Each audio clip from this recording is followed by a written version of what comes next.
విశిష్ట గురువారం సందర్భంగా ఈనాటి అంతర్జాల సభలో దేశ విదేశాల నుండి పాల్గొంటున్న సభ్యులకు భక్తులకు స్వాగతం సుస్వాగతం.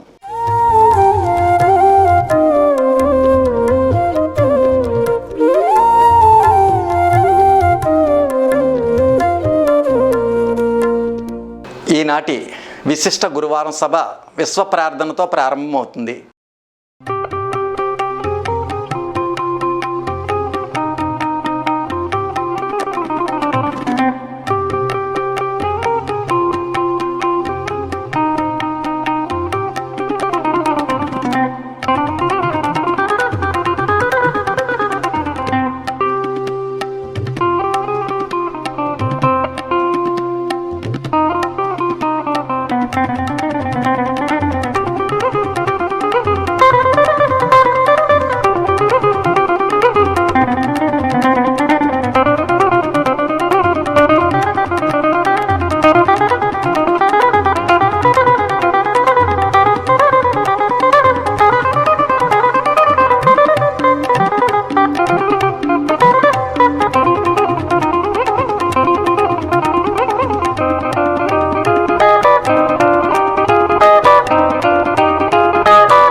అంతా లేచి నిలబడి ప్రార్థనలో పాల్గొనండి.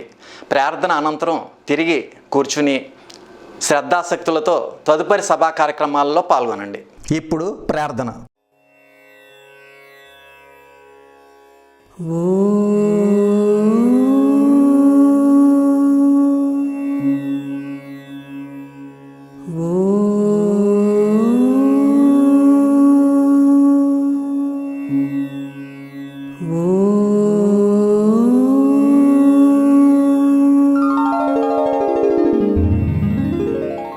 गुरुर्ब्रह्मा गुरुर्विष्णुः गुरुर्देवो महेश्वरः गुरुसाक्षात् परब्रह्मा तस्मै श्री गुरवे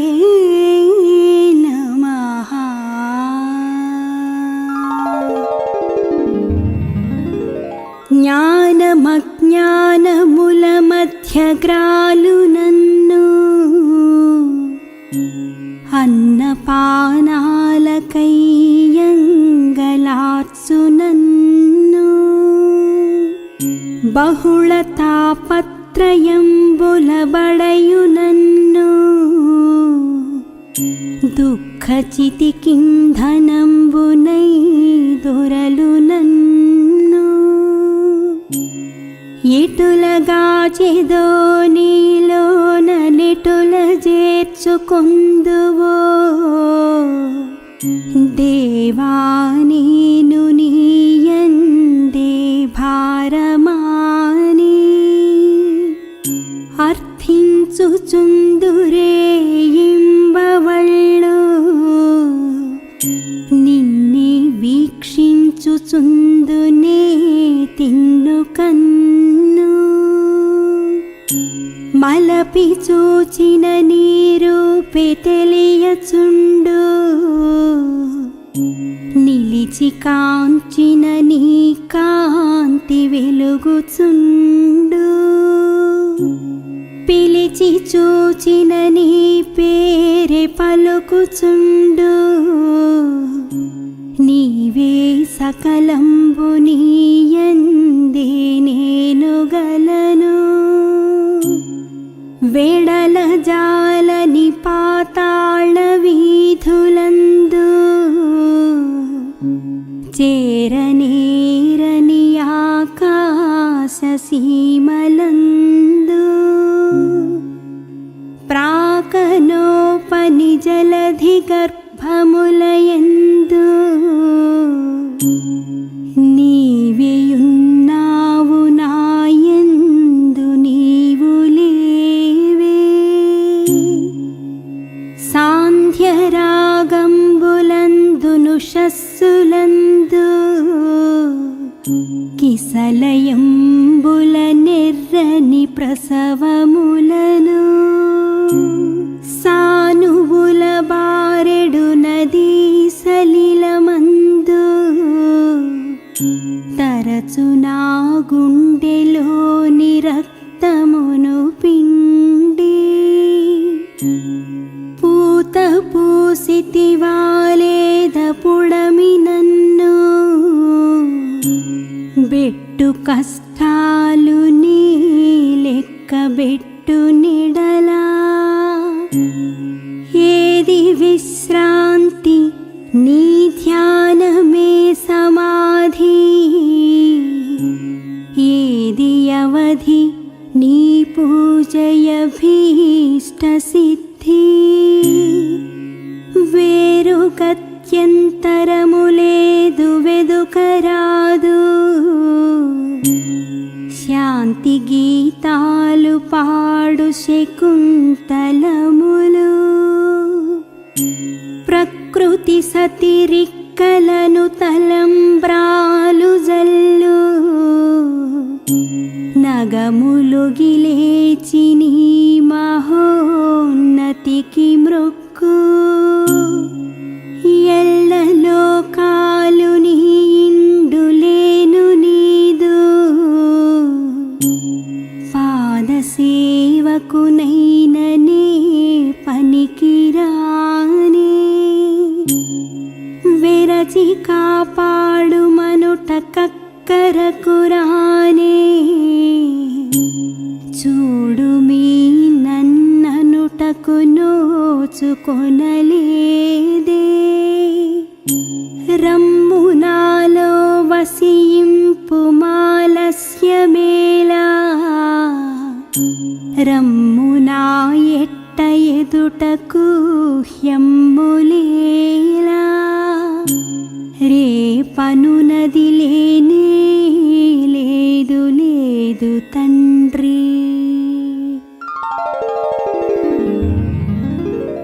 ఓం ఈశ్వర, నీవు అనంతుడవు, అనుపమానుడవు. ఆకాశము వలె నిండి, గాలి వలె వ్యాపించి, భూమి వలె చరాచర భూతకోటిని మోయుచున్నాడవు. సూర్యుని వలె జగజ్జాలములను వెలిగించుచున్నాడవు. నీకంటే ఘనులుగాని, పూజ్యులుగాని, పవిత్రులుగాని ఎవ్వరునూ లేరు. ఓ స్వామి, నీ మహిమ, నీ శక్తి, నీ వైశాల్యము, నీ లోతు, నీ సర్వజ్ఞత్వము తెలిసిన వారెవరునూ లేరు. నీవు సృష్టి, స్థితి, లయములకు మూలమై జ్ఞాన అజ్ఞానములు, కలిమి లేములు, ఘనాధికములు, బంధమోక్షములకతీతమైన నీ నిజతేజము ఎల్ల మానవ జీవకోటికిని ఆధారభూతమై ప్రకాశించుచున్నది. ఓ స్వామి, నిన్ను నమ్మినవారు నశించరు. నిన్ను ధ్యానించువారికి దుఃఖములు లేవు. నిన్ను మనస్సులో నుంచువారికి భయము లేదు. మేము పామరులము, దీనులము, నీవే దిక్కని నమ్మియున్న భక్తులము. మా భారము కర్ణధారుని వలె నీపై వేసికొని మమ్ము మాయలయందును, పాపములయందును, హింసలయందును పోనీయక నీ తత్ప్రతిపాదకంబైన మహావిశ్వమునందు సర్వదా నిలిపి నీ దయయను సర్వసేచనమున మమ్ము పునరుద్ధరించి మా కష్టములను దీర్చి మా అజ్ఞానమనే చీకటిని తొలగించి మా పొరపాట్లు మన్నించి మమ్ము అన్ని విధాలా కాపాడి సంరక్షింపుము తండ్రి. నీవు కరుణాళుడవు, దయాళుడవు, దీన రక్షకుడవు, దేవాధిదేవుడవు, సచ్చిదానంద స్వరూపుడవు, ఈశ్వరుడవు. నీకు మా నమస్సులగునుగాక. నమస్తే నమస్తే నమస్తే నమః. ఓం శాంతి శాంతి శాంతి.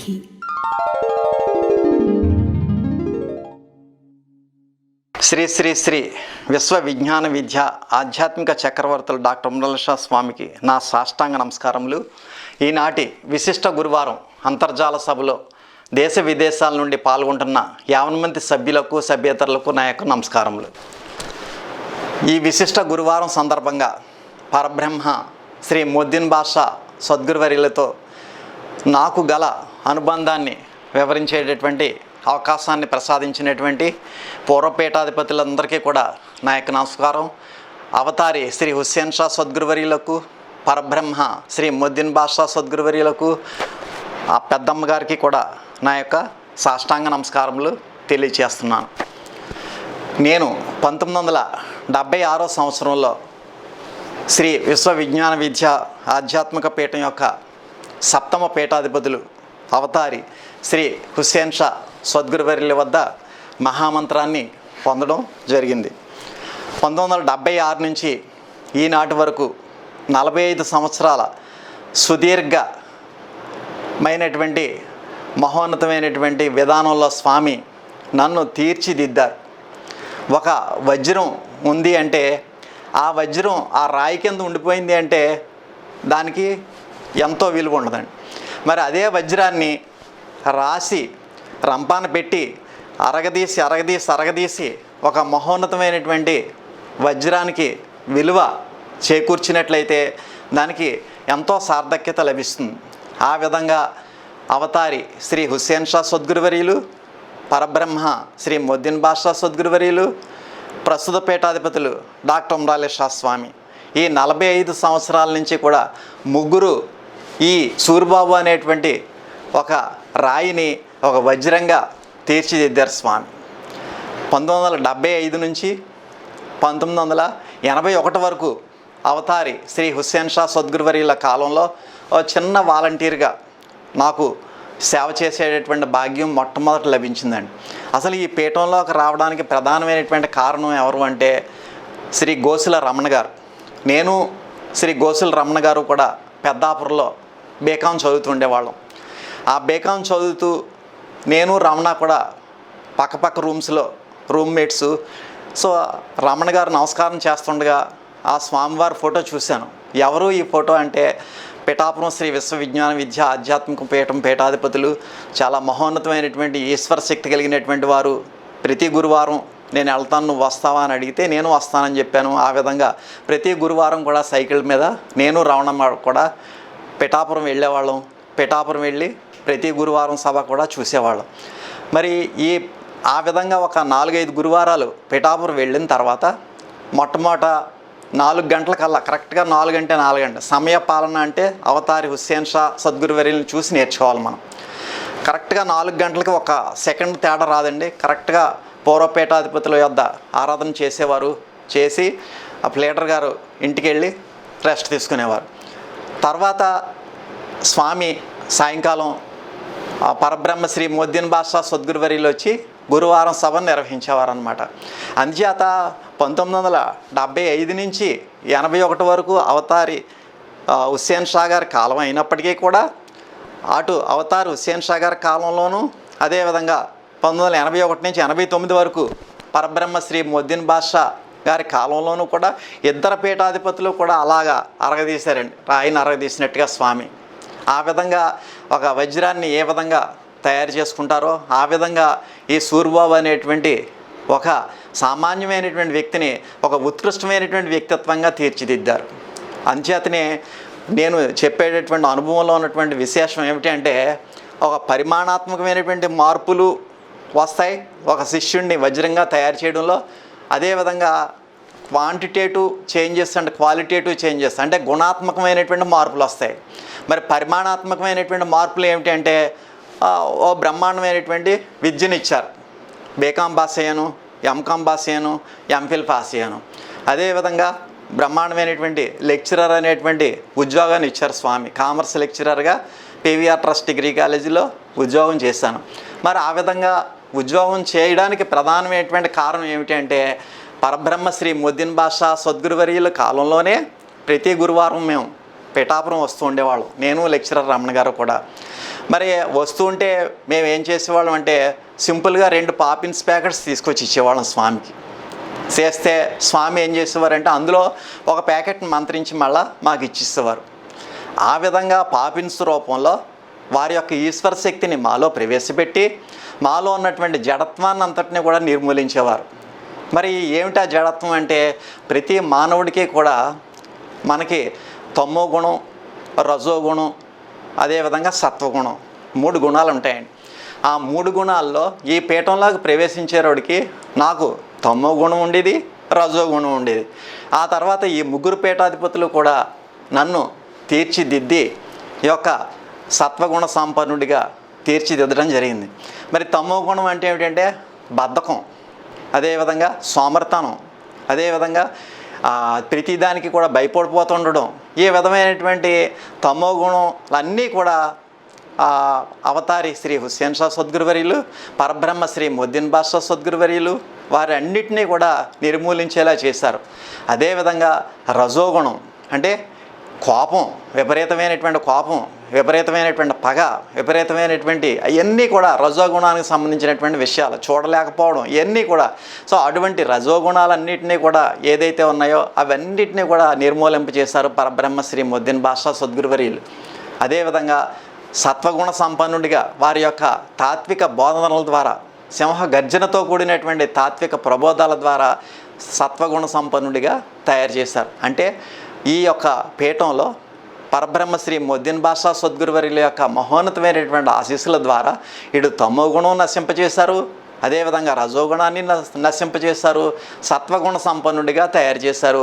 ఒక వజ్రాన్ని ఏ విధంగా వజ్రకారుడు ఏ విధంగా బ్రహ్మాండమైనటువంటి వజ్రంగా అరగదీసి తయారు చేస్తాడో అదేవిధంగా అవతారి శ్రీ హుస్సేన్ షా సద్గురువర్యులు, పరబ్రహ్మ శ్రీ మొద్దీన్ బాషా సద్గురువర్యులు, ప్రస్తుత పీఠాధిపతి డాక్టర్ ఉండాలి షా స్వామి 1975 నుంచి 81 వరకు అవతారి శ్రీ హుస్సేన్ షా సద్గురువర్యులు, 1981 నుంచి 89 వరకు హుస్సేన్ షా సద్గురువర్యులు, 89 నుంచి ఎప్పటి వరకు కూడా అంటే మొత్తం 3 పీఠాధిపతులు 45 సంవత్సరాలు అరగదీశారండి స్వామి.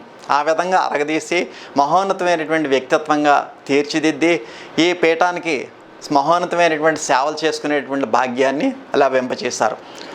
మరి సేవ చేయడం అంటే సామాన్యమైన విషయం కాదండి, అందరికీ రాదు ఆ అవకాశం. మరి ఆ అవకాశాన్ని నాకు మొట్టమొదట అవతారి శ్రీ హుస్సేన్ షా గారు సద్గురువర్యుల కాలంలో మహాసభలు జరుగుతుండేటప్పుడు ఒక చిన్న వాలంటీర్గా ఒక కర్ర పట్టుకుని సేవ చేసే భాగ్యం లభించింది. కానీ పెద్ద సేవలు చేసే భాగ్యం ఎవరి సమయంలో లభించిందంటే పరబ్రహ్మ శ్రీ మొద్దీన్ బాషా సద్గురువర్యుల కాలంలోనే లభించిందండి. కారణం ఏంటంటే వారు పీఠాన్ని అధిష్ఠించిన తర్వాత 1984లో నాకు వివాహం జరిగిందండి కోమల్ గారితో.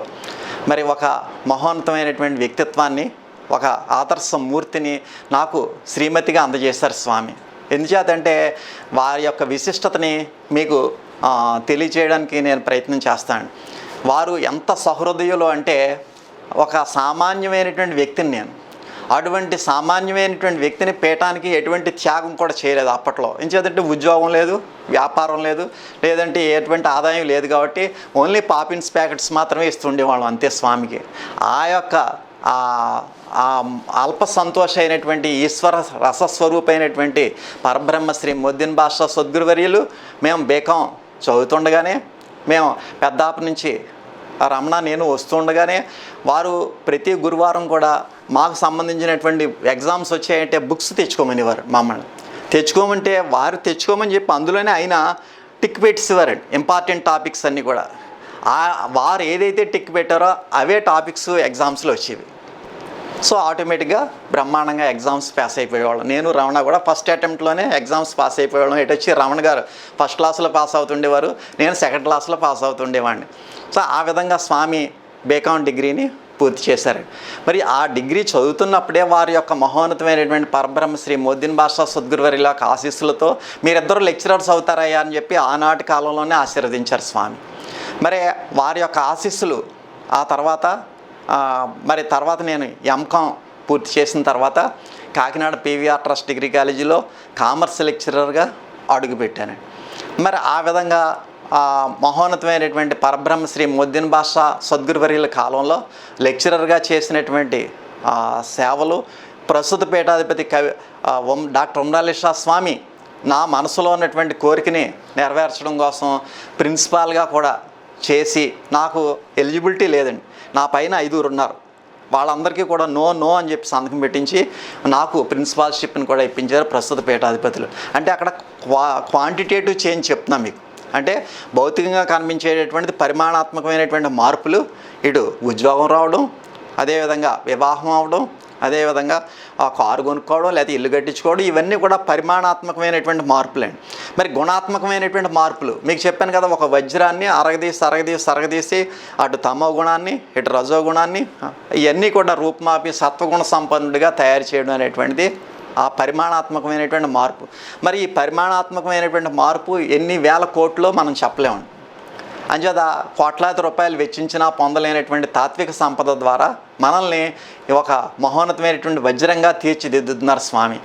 మరి ఆ విధంగా పరబ్రహ్మ శ్రీ మొద్దీన్ బాషా సద్గురువర్యుల కాలంలో మేము ఈ యొక్క మహోన్నతమైనటువంటి సేవా కార్యక్రమాల్లో మొట్టమొదట నాకు మ్యారేజ్ అయిన తర్వాత స్వామి ఈ బుక్ స్టాల్ అనేటువంటి ఒక సేవా కార్యక్రమాన్ని అందజేశారండి. నేను కోమల్ గారు కూడా ఆ యొక్క మహాసభల సందర్భంగా పరబ్రహ్మ శ్రీ మొద్దీన్ బాషా సద్గురువర్యుల కాలంలో బుక్స్ అమ్మేటటువంటి మహోన్నతమైనటువంటి సేవా కార్యక్రమంలో మొట్టమొదటి పెట్టడం జరిగింది. ఆ విధంగా మొట్టమొదటి మహోన్నతమైన సేవ అందించే కార్యక్రమం స్వామివారి యొక్క పరబ్రహ్మ శ్రీ మొద్దీన్ బాషా గారి కాలంలో జరిగింది. తర్వాత 89వ సంవత్సరం నుంచి ప్రస్తుత పీఠాధిపతుల యొక్క కాలంలో ఏ విధంగా కార్తీక మాసంలోనూ వైశాఖ మాసంలోనూ కూడా స్వామితో టూర్లో పాల్గొనే అదృష్టం, అన్ని కార్యక్రమాల్లో పాల్గొనే అదృష్టం, అన్ని సేవలు చేయించుకునే అదృష్టం ఈ ప్రస్తుత పీఠాధిపతి గారి కాలంలో లభించిందండి. పరబ్రహ్మ శ్రీ మొద్దీన్ బాషా గారి కాలంలో కూడా కార్తీక మాసం వైశాఖ మాసంలో కూడా కొన్ని గ్రామాలకి స్వామి కూడా వెళ్ళేటటువంటి అదృష్టం కూడా నాకు లభించింది. ఈ విధంగా పరబ్రహ్మ శ్రీ మొద్దీన్ బాషా సద్గురువర్యులతో ఉన్నటువంటి అనుబంధాన్ని నేను గుర్తు చేసుకున్నట్లయితే, మరి నేను ఒక సామాన్యమైనటువంటి కుటుంబం నుంచి వచ్చినటువంటి వ్యక్తిని, మా వెనకాల భూములు కానీ ఆస్తులు కానీ ఏమీ లేవండి. మరి అటువంటి సామాన్యమైనటువంటి వ్యక్తిని ఈనాడు ఒక ఉత్కృష్టమైనటువంటి వ్యక్తిగా తయారు చేయడానికి ప్రధానమైనటువంటి కారణం పరబ్రహ్మ శ్రీ మొద్దీన్ బాషా సద్గురువర్యుల యొక్క దివ్యమైనటువంటి ఆశీస్సుల ద్వారా నేను నాకే కాకుండా నా కుటుంబ సభ్యులందరినీ కూడా, అంటే నేను ఈ పీఠంలోకి వచ్చేరోడికి ఒక చెల్లాయికి మాత్రమే వివాహం అయిందండి. నాకు 5 చెల్లాయిలు, ఒక తమ్ముడు, మొత్తం 7 సంతానం మేము. అందులో మిగతా 4 చెల్లాయిలకి తర్వాత మా తమ్ముడికి కూడా పరబ్రహ్మ శ్రీ మొద్దీన్ బాషా సద్గురువర్యుల యొక్క ఆశీస్సుల ద్వారా ప్రస్తుత పీఠాధిపతి గారి కాలంలో ఒక 2కి, మిగిలినటువంటి 4 కూడా పరబ్రహ్మ శ్రీ మొద్దీన్ బాషా సద్గురువర్యుల కాలంలోనూ కూడా వివాహాలు జరిగాయి. ఆ వివాహాల తర్వాత వాళ్ళు పిల్లలు మంచి ఉద్యోగస్తులు అయ్యారు. వాళ్ళు ప్రతి ఒక్కరు కూడా ఇల్లు కట్టించుకున్నారు, ప్రతి ఒక్కరు కూడా ఆస్తులు సంపాదించుకున్నారు. అన్నిటికీ కూడా ప్రధానమైనటువంటి ఆశీస్సులు ఎవరంటే పరబ్రహ్మ శ్రీ మొద్దీన్ బాషా సద్గురువర్యుల కాలంలో, బాబు మాది పెద్ద కుటుంబం స్వామి, అంటే మీకు ఏమీ భయం లేదండి, అంతా స్వామి ఆశీస్సులు ఉంటాయి మీకు అని చెప్పి ఆనాడు ఇచ్చినటువంటి ఆ మహోన్నతమైనటువంటి ఆశీస్సుల కారణంగా ఒక చిన్న కుటుంబం నుంచి వచ్చినటువంటి నన్ను మళ్ళా నాకు సంబంధించినటువంటి కుటుంబ సభ్యులందరినీ కూడా, అది ఇక్కడ విశిష్టత ఏంటంటే, ఒక సభ్యుడు ఈ పీఠానికి సేవ చేస్తున్నాడు అంటే ఆ కుటుంబ సభ్యులందరినీ కూడా రక్షించేటటువంటి మహోన్నతమైనటువంటి ఈశ్వర శక్తి ఈ పీఠంలోనే ఉందండి. మరి ఆ విధంగా నన్ను నా కుటుంబ సభ్యులందరినీ కూడా ఉత్కృష్టమైనటువంటి పరిమాణాత్మకమైన మార్పు, అది ఏది వ్యాపారాలు, ఉద్యోగాలు, మంచి వ్యవసాయాలు ఇవ్వడం.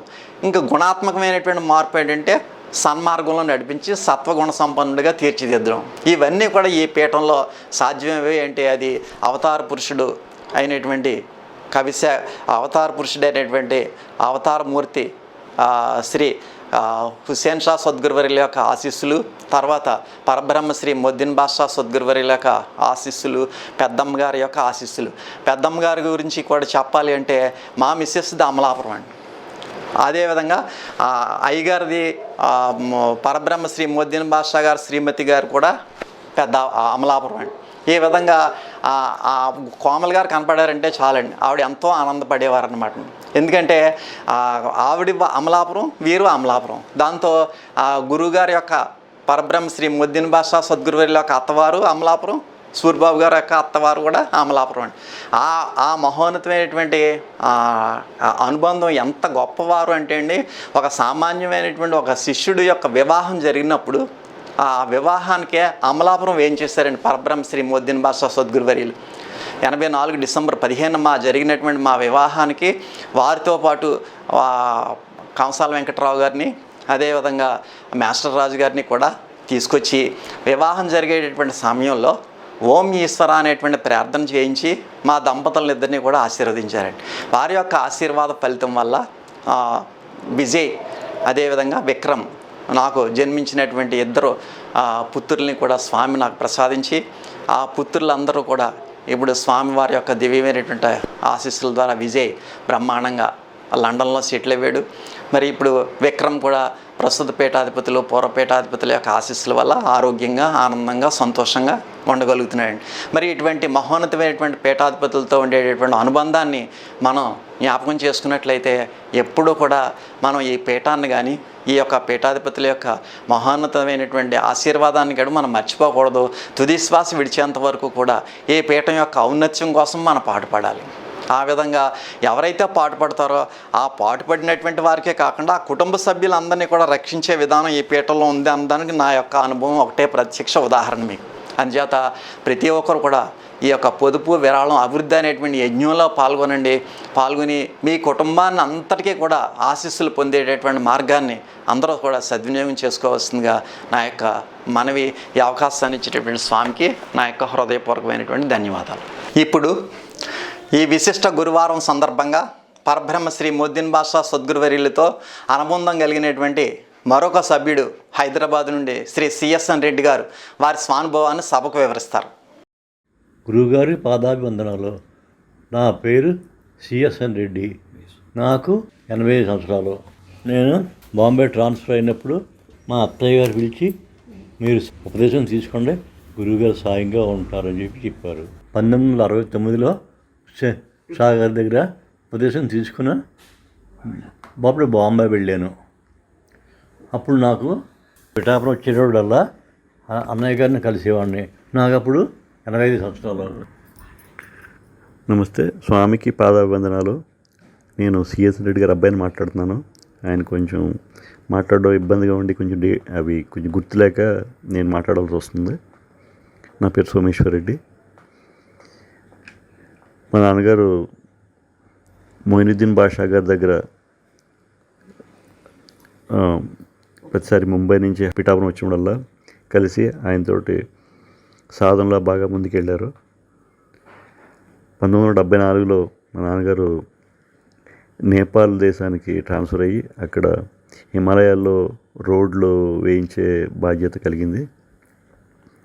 అప్పుడు ఆయన సాధన బాగా ఎక్కువ హిమాలయాలు తిరుగుతూ నడుస్తూ అలా చూస్తూ ఆయన సాధన బాగా హై లెవెల్కి వెళ్ళిపోయింది అయింది. సాధనలో రోజు నాకు గురువుగారు రాత్రి కనిపించి అన్ని విషయాలు మాట్లాడేవారు. ఒకసారి 10 రోజులు అసలు కనిపించడం మానేశారు. నాకు కోపం వచ్చింది. ఏమిటి ఈ మధ్య నేను ప్రతిరోజు చేస్తుంటా కూడా ఇలాగ అయింది అని చెప్పి నాకు కోపం వచ్చి ఆ పోస్టల్ బ్యానర్ చూసి వచ్చిన తర్వాత ఆఫ్ చేసి నాకు 10 లెటర్స్ పెట్టమని చెప్దామని చెప్పి వాడు మా వాచ్మ్యాన్ అక్కడ పెట్టాను. పెట్టి వెనకాల నా తప్పేం జరిగింది నేను తెలుసుకోవాలని చెప్పి పోస్టల్ బ్యాన్ కోసం ఆలోచిస్తూ కూర్చుంటే పోస్టల్ బ్యాన్ వచ్చింది. నేను వెనక్కి తిరిగి కూర్చున్నాను. మా ఆవిడేమో అటు తిరిగి కూర్చుంది. అప్పుడు మా ఆవిడేమో అటు చూస్తూ అదిగో గురువు గారు అని చెప్పింది. అంటే నేను టక్కనే లేచి బయలుదేరాను. అయినప్పుడే ఆయన శ్రీనివాసరావు గారు 10 మెట్లు దిగేశారు. దిగిన తర్వాత అడిగాను నేను, ఏమిటి బాబు ఇలా వచ్చారని చెప్పంటే, మీకు కోపం వచ్చింది కదా అన్నారు. అంతే నాకు మాట.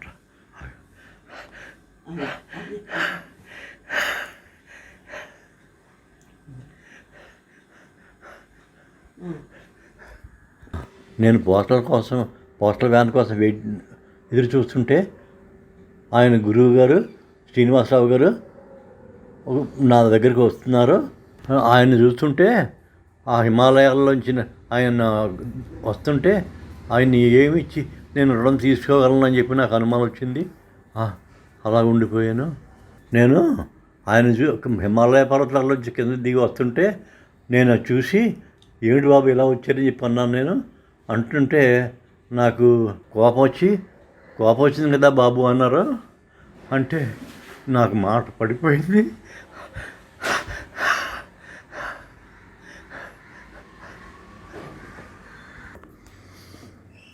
ఆ దృశ్యం తలుచుకోవడం వల్ల మా నాన్నగారికి ఆ మాట బాగా తడబడుతుంది.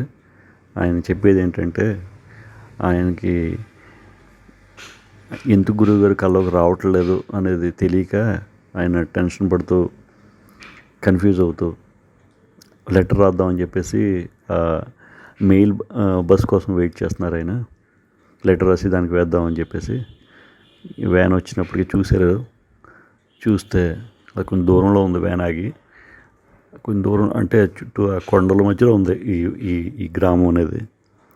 ఆ హిమాలయాల పర్వతాల్లోంచి ఆ మంచు కొండల్లోంచి గురుగారే స్వయంగా వస్తున్నారు.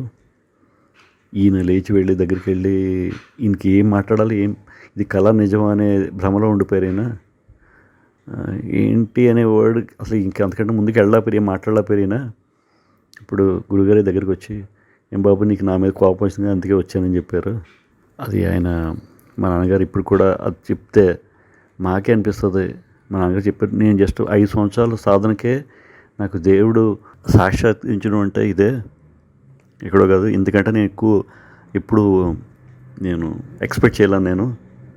నేను ఎక్కడో పిఠాపురంలో ఉండే ఆయన ఎక్కడో నేపాల్లో ఉండే నేను ఇలా ఎక్కువ ఆయన గురించి సాధన చేస్తే నా దగ్గరికి వచ్చారంటే నేను ఆయనకి ధన్యవాదం చెప్పుకున్నది చాలా చిన్న వర్డ్ అది. ఆయన మాతో ఆ కొండల్లో ఆ చిన్న ఇంట్లో ఉండేవాళ్ళం మేము. అక్కడే 2 రోజులు ఉన్నారు అక్కడ ఆయన. ఉదయాన్నే లేచి ఆ కొండల్లో దారి లేని ఆ కొండలు పైకి ఎక్కేసి ఎంతోసేపు అక్కడ తిరిగి వచ్చేవారు ఆయన. ఆయనకి బాగా నచ్చింది. ఇంకా చుట్టూ మంచు, మధ్య కొండలు, చెట్లు, అడవి అది. దాంట్లోనే ఆయన ఎంతో సంతోషపడ్డారు. 2 రోజులు మాతో ఉండి దాని తర్వాత కాఠ్మండు అనే నగరానికి వచ్చాం. అక్కడ పశుపతి ఆలయం, తర్వాత అక్కడ సందర్శించాల్సిన ప్రదేశాలను చూసి మాతో 5 రోజులు గడిపారు. 5 రోజులు ఉండి ఆయన మళ్ళీ పిఠాపురం వెళ్ళిపోయారు. ఈ 5 రోజులు ఇంకా నేపాల్లో అప్పుడు నేను ఒక్కడనే భక్తి అండి ఆయనకి. నాతోటే ఉన్నారు ఆ స్వామి 5 రోజులు అని చెప్పేసి అది మాకు ప్రతిసారి చెప్పి మాకు ఆయన సాధించే దాంట్లో హయ్యెస్ట్ దాని కింద ఆయన చెప్తారు మాకు ఎప్పుడు కూడా. దాని తర్వాత కూడా చాలా సందర్భాల్లో మళ్ళీ హైదరాబాద్ వచ్చేసారు మా నాన్నగారు. వచ్చినాక కూడా గురుగారు హైదరాబాద్ వచ్చిన వల్ల ఇక్కడ కలవడం, లేకపోతే మేము పిఠాపురం వెళ్ళినప్పుడల్లా ఆయన ఇంటి దగ్గర మేము కలవడం ఇలా జరుగుతూ ఉండేది. వల్ల ఆయన టూమ్స్ గురించి మాట్లాడి అక్కడ వచ్చేటప్పుడు దారిలోనేమో గురుగారు హైదరాబాద్ ప్రయాణం చేసినప్పుడల్లా మేము ఆయన ఎక్కడికి వస్తే అక్కడ మేము కలిసేవాళ్ళం. ఒక్కోసారి ఆయన మా ఇంటికి కూడా వచ్చేవారు. ఒకసారి నాన్నగారిని గోల్కొండ టూమ్స్ తీసుకెళ్ళాలి అని చెప్పారు. అప్పుడులో మాకంత వెహికల్ సాధనాలు గట్రా ఏమి ఉండే కాదు. మా నాన్నగారు గురువుగారు స్కూటర్ మీద గోల్కొండ టూమ్స్ వెళ్ళారు. అక్కడికి వెళ్ళాక అన్ని టూమ్స్ అన్నీ ఒకటి పరీక్ష చేసి ఆయన బాగా ఎంతో చాలా ఇదిగా చూశారు గురువుగారు. చూశాక అక్కడి మళ్ళీ చార్మినార్ తీసుకెళ్ళమన్నారు. చార్మినార్ వెళ్ళి వచ్చారు. ఆయనకి మా నాన్నగారు గురువుగారికి అలా దగ్గరుండి 1-to-1 సేవ చేస్తుంటే అది ఆయన మర్చిపోలేని ఘటనలో ఇదొకటిది. గురుగారితో కలిగిన నాకు కల్పించిన ఈ అవకాశం, ఈ బంధం, నేను ఆ అనుభూతి చెప్తూ సిఎస్ రెడ్డి గారు అస్తమానం మాకు ఇదే చెప్పడం మాకు చాలా గర్వంగా, ఆయనకి చాలా గర్వంగా కూడా అనిపిస్తూ ఉంటుంది. చెప్తూ ఉంటే ఇప్పుడున్న తరం వాళ్ళకి, మా పిల్లలకి ఈ గురుగారు ఆయన ఆయన ఎన్నో దేశాలు తిరిగి ఎన్నో చేశారు సిఎస్ రెడ్డి గారు. కానీ ఆయన సాధించే అట్లా ఈ గురుగారి గురించే మాకు ఎప్పుడు ఎక్కువ బోధిస్తూ చెప్తూ ఉంటారు. దాని ప్రభావం వల్ల మా తరం వాళ్ళు, మా పిల్లలు, మేమందరూ ఇప్పుడున్న గురువుగారు డాక్టర్ ఉమర్ అలీ షా గారి భక్తులైపోయాం. ఇప్పుడు నుంచే మా అమ్మాయి, మా పిల్లలు అందరూ కూడా గురుగారు భక్తులుగా మారడానికి కారణం మా నాన్నగారు సిఎస్ రెడ్డి గారు గత 5 దశాబ్దాలుగా చెప్పిన మాకు 1969 నుంచి 50 సంవత్సరాల నుంచి ఆయన చెప్పే ప్రతి ఇది, ఆయన సాధించేది, ఆయన సాధన వల్ల ఆయన కలిగిన ఆనందం, అనుభవం, ధైర్యం ఇవన్నీ దాని గురించి మాకు చెప్తూ ఉంటారు. ఇప్పుడు డాక్టర్ ఉమర్ అలీ షా గారు గురువుగారు హైదరాబాద్ వల్ల ఆయన ఎక్కడ ఆయన స్పీచ్ ఇస్తూ ఉంటే మేము మా నాన్నగారిని తీసుకొని, సిఎస్ రెడ్డి గారిని తీసుకొని మళ్ళీ మేము, మా తండ్రి, మా పిల్లలు అందరూ కలిసి ఆయన సేవ చేసుకోవడానికి, ఆయన దర్శనం చేసుకోవడానికి వెళ్తూ ఉంటాం. అలా ఒకరోజు ఉదయాన్నే మా ఇంటికి వచ్చారు గురువుగారు, డాక్టర్ ఉమర్ అలీ షా గారు. వచ్చి సిఎస్ రెడ్డి గారిని అడిగారు, మా నాన్నగారిని గోల్కొండ టూమ్స్ తీసుకెళ్ళారు కదా మీరు, నన్ను కూడా తీసుకెళ్ళండి అన్నారు. మా నాన్నగారికి అది ఏంటి గురువుగారికి నన్ను అడగడం అన్నది వెంటనే ఇంకా మా నాన్నగారు స్కూటర్ మీద తీసుకొని ఇప్పుడు డాక్టర్ ఉమర్ అలీ షా గారిని కూడా ఆయన గోల్కొండ టూమ్స్ తీసుకెళ్లారు. గురుగారు తీసుకొని మళ్ళీ మా నాన్నగారు స్కూటర్ వేసుకొని ఆ గోల్కొండ టూమ్స్ అన్నీ చూశాక గురుగారు సంతోషించి టీ తాగుదామన్నారు మా నాన్నగారిని. టీ తాగారు. టీ చాలా నచ్చింది గురుగారికి. బాగుంది టీ అన్నారు. ఇది హైదరాబాద్ కొంచెం స్పెషల్ అండి, ఇది ఇరానీ టీ అన్నారు. అయితే ఇంకో కప్పు కూడా తాగుతున్నారు గురువుగారు. అది ఇలాంటి చిన్న చిన్న విషయాలు చెప్పే మా నాన్నగారు మాకు సిఎస్ రెడ్డి గారికి చాలా సంతోషం కలుగుతూ ఉంటుంది. ఇలా జరుగుతుండగా కొంతకాలానికి మా అమ్మ బిచ్చిరాజు గారి ఆరోగ్యం కొంచెం క్షీణించింది. ఆవిడకి మేజర్ ఆపరేషన్ చేయాల్సి వచ్చింది. ఆ మేజర్ ఆపరేషన్ జరుగుతున్నప్పుడు ఆమెకి కలిగిన అనుభూతి ఆమె మాటలోనే మనం తెలుసుకుంటే బాగుంటుంది అనిపిస్తుంది నాకు. నమస్కారాలు. నాకు 3 రోజులు హాస్పిటల్లోనే అన్ని టెస్టులు చేయాలన్నారు. నాకు కూడా సాధన పథం పట్టుకెళ్ళాను. 3 రోజులు సాధత్వం పట్టుకెళ్ళాను. 3 రోజులు కూడా సాధత్వం చదువుతూ ఉన్నాను. 3వ రోజు నాడు ఆపరేషన్ థియేటర్లోకి తీసుకెళ్లారు. అదే తెలుసు, నాకు అంతకంటే ఇంకేమీ తెలియదు. ఆ తర్వాత మధ్యలో నాకు అనిపించేటప్పుడు గురువుగారు అక్కడ తెల్లటి బట్ట ఉంది, తెర వెనకాలకి వెళ్ళిపోయారు. అన్నయ్య గారు తెర వెనకాల వెళ్ళిపోయారు. మరి నాకు ఏమీ తెలియలేదు. ఆ తర్వాత వాళ్ళు ఐసీలో జాయిన్ చేశారు. 3 రోజులు ఉన్నానంటే నాకు తెలియదు. ఆ తర్వాత 3 రోజులు పోయిందా డాక్టర్ గారు వచ్చి వాళ్ళు లేపారు. అమ్మ కొబ్బరి నీళ్ళు తాగుతావా అన్నారు. వద్దు, నాకు టీ కావాలన్నా. కాదమ్మా వామిటింగ్ అవుద్ది అన్నారు. పర్వాలేదన్నా. టీ పట్టారు, వామిటింగ్ అయిపోయింది. మళ్ళీ నాకు స్పృహ లేదు, పడుకోలేదు. కొంతసేపు అయ్యాక మళ్ళీ లెగ్గొట్టారు. ఈసారి కొబ్బరి నీళ్ళు తాగుతావా అన్నారు. అన్నాను. కొబ్బరి నీళ్ళు తాగాను. కొంచెం తాగి మళ్ళీ అలా కళ్ళు మూసుకున్నాను. కానీ జనం అటు ఇటు వెళ్తున్నట్టుగా అన్నీ తెలుస్తున్నాయి, కళ్ళు తెరవట్లేదు. ఈ లోపల అన్నయ్య గారు కింద కూర్చుని పప్పును అదే ఆవకాయ వేసుకుని కలుపుకొని అన్నం తింటున్నారు. అయ్యో స్వామి, ఏంటి మీరు అలా అన్నం తింటున్నారేంటి ఏంటి అని అడిగాను.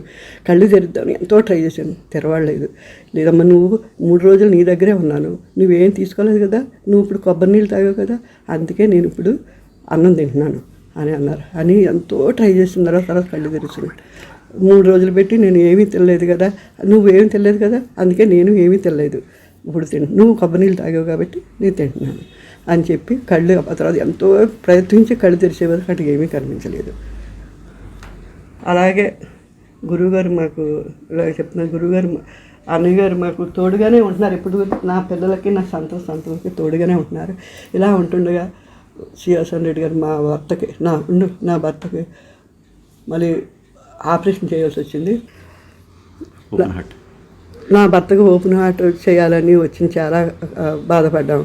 ఎలాగ అనుకునే సమయంలో స్వామి నాకు అప్పుడు గురువుగారు అన్నయ్య గారు నాకు చాలా, నేను ఏమీ అడగలేదు, స్వామి నన్ను బతికించండి ఇదని కూడా నాకు తెలియదు ఇప్పుడు తెలిసింది. అందుకని బాబు నువ్వే కాపాడాలి, నా భర్తను మీరే కాపాడాలని నేను ఎంతో ఓపెన్ సర్జన్ అయినంతసేపు కూడా నేను బాబుని తడుచుకుంటూనే ఉన్నాను, ఆరాధన చేస్తూనే ఉన్నాను.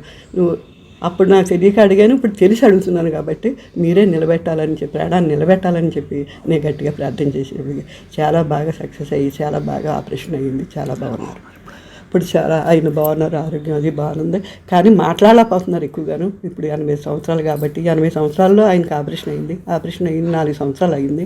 కానీ అన్ని విధాల స్వామి మమ్మల్ని మా సంతతిని కాపాడుతూనే ఉన్నారు. పిడాపురం వెళ్తూ ఉండేదాన్ని, వెళ్తా పోతా ఉంటుండగా అమ్మగారు కూడా హైదరాబాద్ వచ్చేవారు. హైదరాబాద్లో కలుస్తుండేదాన్ని. బుచ్చిరాజు సార్ వచ్చేటప్పుడు రామ్మనేవారు. సరే అమ్మన్నాను. అలా కొన్ని సంవత్సరాలకి కొన్ని నెలలకి అమ్మగారు హాస్పిటల్లో జాయిన్ అయినట్టుగా తెలిసింది. అవి ఏ హాస్పిటల్లో ఏంటో నాకు ఏమీ తెలియకపోతే ఒకరోజు నాకు ఫోన్ వచ్చింది. అమ్మగారు ఎవరి ద్వారానో ఫోన్ చేయించారు. బుచ్చిరాజును ఒకసారి పలానా రోజున 3 గంటలకి పలానా హాస్పిటల్ అని చెప్పి అక్కడ రమ్మని ఫోన్ చేయించారు. నేను మా మనరాలను తీసుకుని అక్కడికి వెళ్ళాను. అమ్మగారికి నాకు కూర్చుని ఉన్నారు. నమస్కారాలు చేసుకున్నాను. అమ్మగారు అన్ని విషయాలు మాట్లాడారు. అమ్మ, రెడ్డి గారు బాగున్నారా? బాగున్నారు. గాలి నీరు అంతా బాగుందా? మీకు అక్కడ సౌఖ్యంగా ఉందా? అంతా బాగుంది. నేపాల్ వెళ్ళిదబ్బా అన్నయ్య గారు అలా చెప్పేవారు అని ఇప్పుడు ఆ మాట కూడా గుర్తు చేసుకుని నవ్వుకున్నారు. అంతే.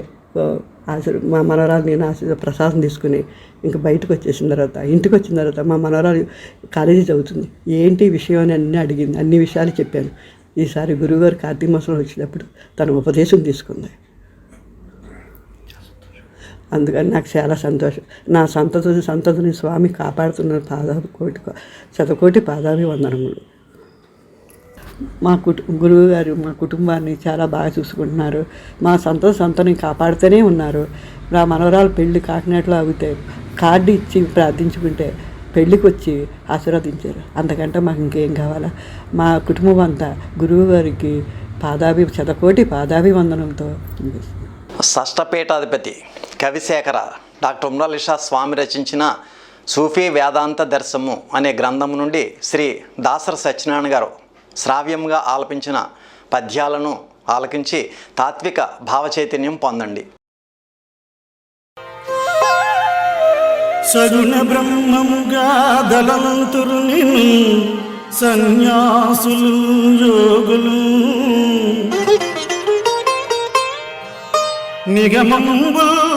నిగమాంత భాష్యచయములు నిన్నే ఉపాసించు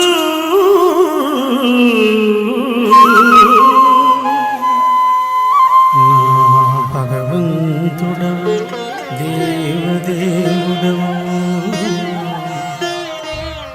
నా భగవంతుడవు దేవదేవుడవు, నిన్ను ప్రార్థించు వారెల్లరూ వగలన్ వాసితరింతురు. ఈప్సిత మహాభాగ్యంబులను పొందుచు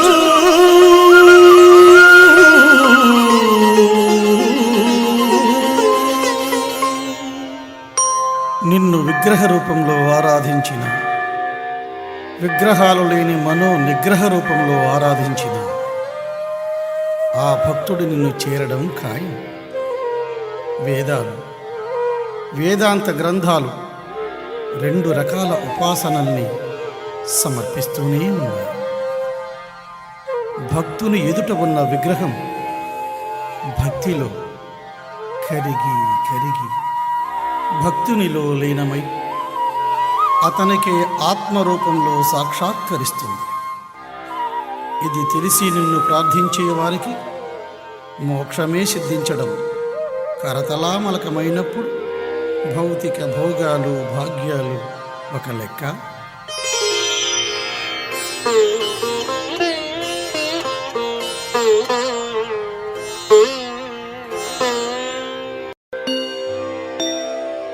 స్వామి నీ మహనీయ వైభవ మహాభాండారమందు ఎందరో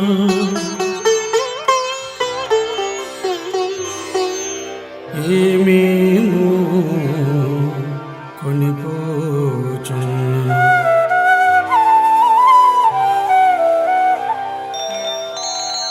ఒక ఇంతే తగ్గిపోవదు. నీవే మార్గంబులకు అడ్డుదూరవు.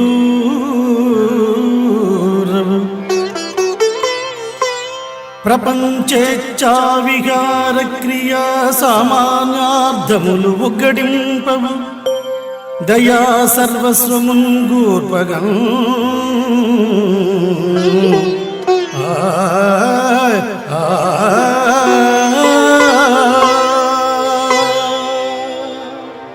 స్వామి, నీది పరిపూర్ణతత్వం, అందులో లేనిది లేదు. సృష్టిలో విశిష్ట జీవరాశులన్నీ తమకు కావలసిన విభూతిని ఎంతగా నీ నుండి తీసుకున్నా తరిగిపోని భాండాగారం నీ స్వరూపం. ఎవరి ఆధ్యాత్మిక మార్గం ఏదైనా నీకు సంతోషమే, నీ పూజకు పుష్పమే. మహామాయతో నీవు కల్పించిన ఈ ప్రపంచంలో రకరకాల రూపాలను నీవు చేసే స్వేచ్ఛా విహారం పరిశీలించగలిగిన వాడికి పరమానందదాయకం.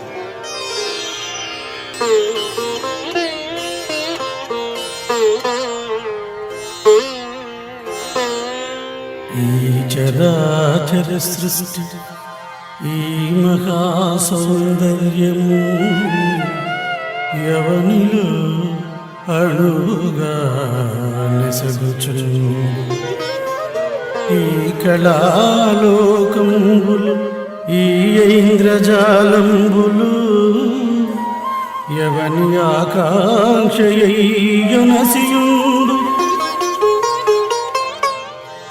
ఈ అంతరాళంబులు, ఈ యుడు వీధులు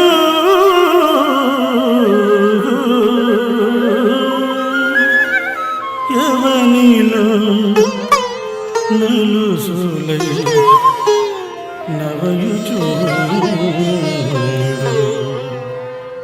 ఈ ప్రేమ ప్రళయాలు, ఈ రాగరసములు, ఈ ప్రేమ ప్రళయాలు, ఈ రాగరసములు ఎవరి సంకల్పానదమలియోడు. అట్టి ఈశ్వరుడు అన్ని తానైన ఘనుడు.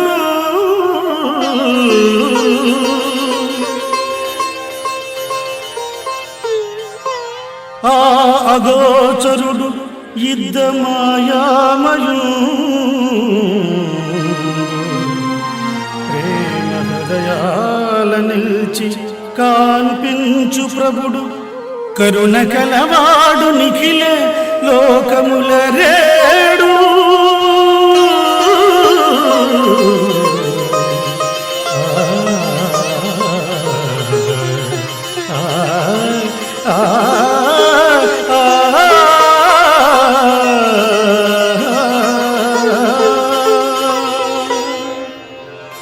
ఈ సృష్టిలోని పరమోత్కృష్టమైన సౌందర్యమంతా పరమేశ్వరునిలో ఒక పరమాణు. జగన్మాయ చేసిన ఈ ఇంద్రజాలమంతా ఆయన సంకల్ప ఫలం.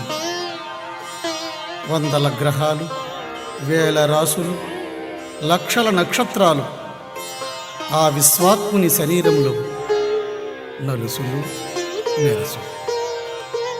ఈ రాగద్వేషాలు, ఈ సుఖదుఖాలు ఆ మహామయుని కలలు.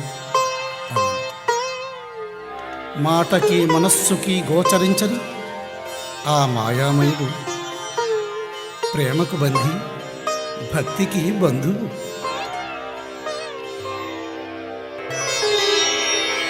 కొద్ది క్షణాల్లో స్వామివారి అనుగ్రహ భాషణ ప్రసారమవుతుంది. శ్రద్ధాశక్తులతో ఆలకించి ప్రత్యక్షానుభూతి పొందండి.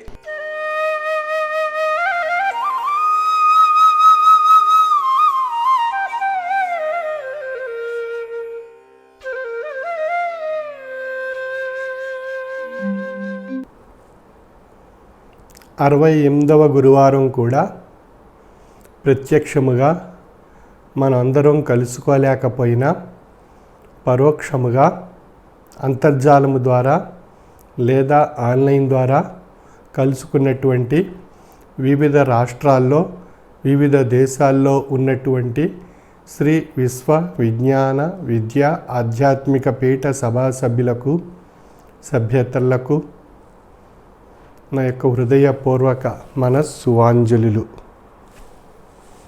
శ్రీ విశ్వ విజ్ఞాన విద్య ఆధ్యాత్మిక పీఠం యొక్క తత్వము మానవత్వమే మతము, మానవత్వమే ఈశ్వరత్వము అనే సూఫీ ఆర్ష సిద్ధాంత ప్రాతిపదికపై మోసి పూర్వ పీఠాధిపతులు ఆనాటి నుండి ఈనాటి వరకు తాత్విక జ్ఞానాన్ని ప్రసాదిస్తూ మానవత్వంలో ఈశ్వరత్వాన్ని తెలియజేసేటువంటి అమోఘమైనటువంటి తాత్విక మార్గాన్ని వారి వారి యొక్క కాలాల్లో ప్రబోధించినటువంటి తాత్విక గ్రంథాల ద్వారా మహోన్నతమైనటువంటి తాత్విక జ్ఞాన మార్గం తెలియబడుతుంది.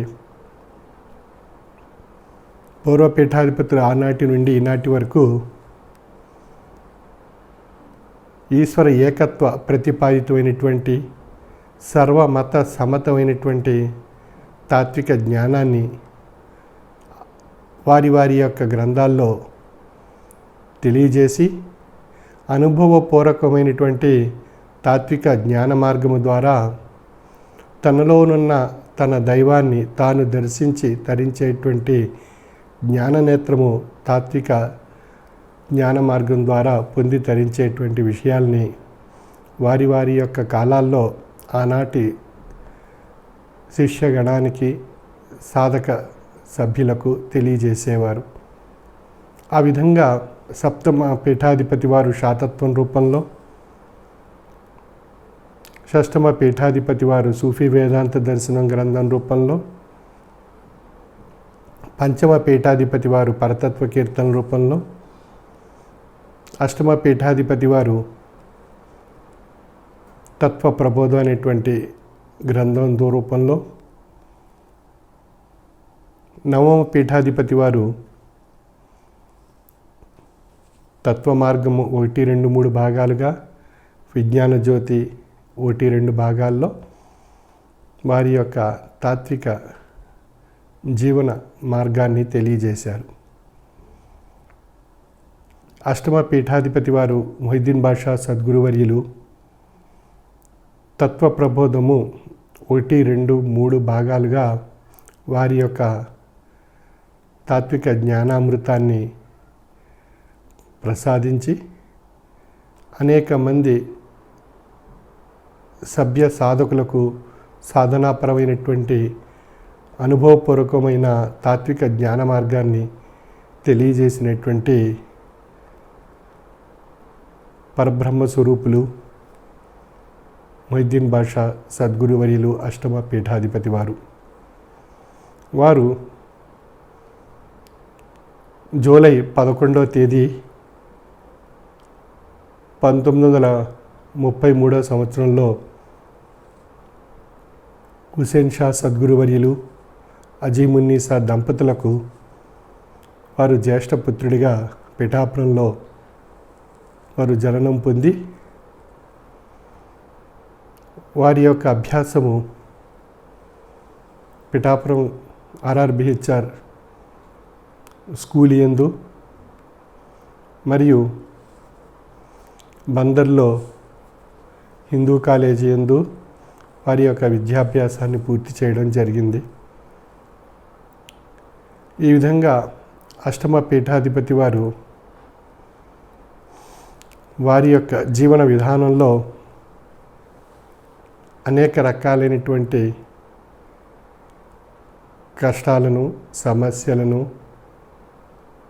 అనేక రకాలైనటువంటి ఇబ్బందులు నుండి వారి యొక్క జీవన గమనాన్ని మనుగడ రూపంలో తరిస్తూ ఆ కాలంలో వారు పొందినటువంటి తాత్విక అనుభూతిని జీవిత పాఠాలుగా అన్వయింపజేసుకుని తత్వ ప్రబోధ అనేటువంటి ఒక మహోన్నతమైనటువంటి గ్రంథాన్ని వారి యొక్క వాక్ సందేశం ద్వారా మానవాళికి ప్రసాదించడం జరిగింది. ప్రతి గ్రామాన్న వారు ఆధ్యాత్మిక తాత్విక ప్రబోధన చేస్తూ ఆధ్యాత్మిక చైతన్యాన్ని కలిగించి మానవ సమాజ శ్రేయస్సు కొరకు ఆధ్యాత్మిక విధానంలో ప్రయాణం చేయించి తాత్విక అనుభవ మార్గాల ద్వారా వారిలో ఒక ఉత్కృష్టమైనటువంటి చైతన్యవంతమైనటువంటి మానసిక శక్తిని పొంది తరించేటువంటి ఒక అద్భుతమైనటువంటి ప్రబోధాత్మకమైనటువంటి సందేశం ద్వారా ఆయా కాలాల్లో ఆయా వ్యక్తుల్లో ఆనాటి సభ్యులకు సాధకులకు మంచి మహోన్నతమైనటువంటి తాత్విక జ్ఞాన సాధన ద్వారా ఒక అద్భుతమైనటువంటి శక్తిని వారిలో ప్రేరేపింప చేయడం జరిగింది. ఈ విధంగా వారు నిరంతరం ఈ ఆధ్యాత్మిక పీఠం యొక్క ప్రచారాన్ని నలుమూలలా నలుదిశలా విస్తరింపచేసి అనేక మంది వారి యొక్క కాలంలో సభ్యులుగా తరించి సాధకులుగా తరించి ఒక అద్భుతమైనటువంటి తాత్విక జ్ఞానశక్తిని పొంది ఎంతోమంది అనుభవాల్లో అది మహత్యాల రూపంలో గ్రహించడం జరిగింది.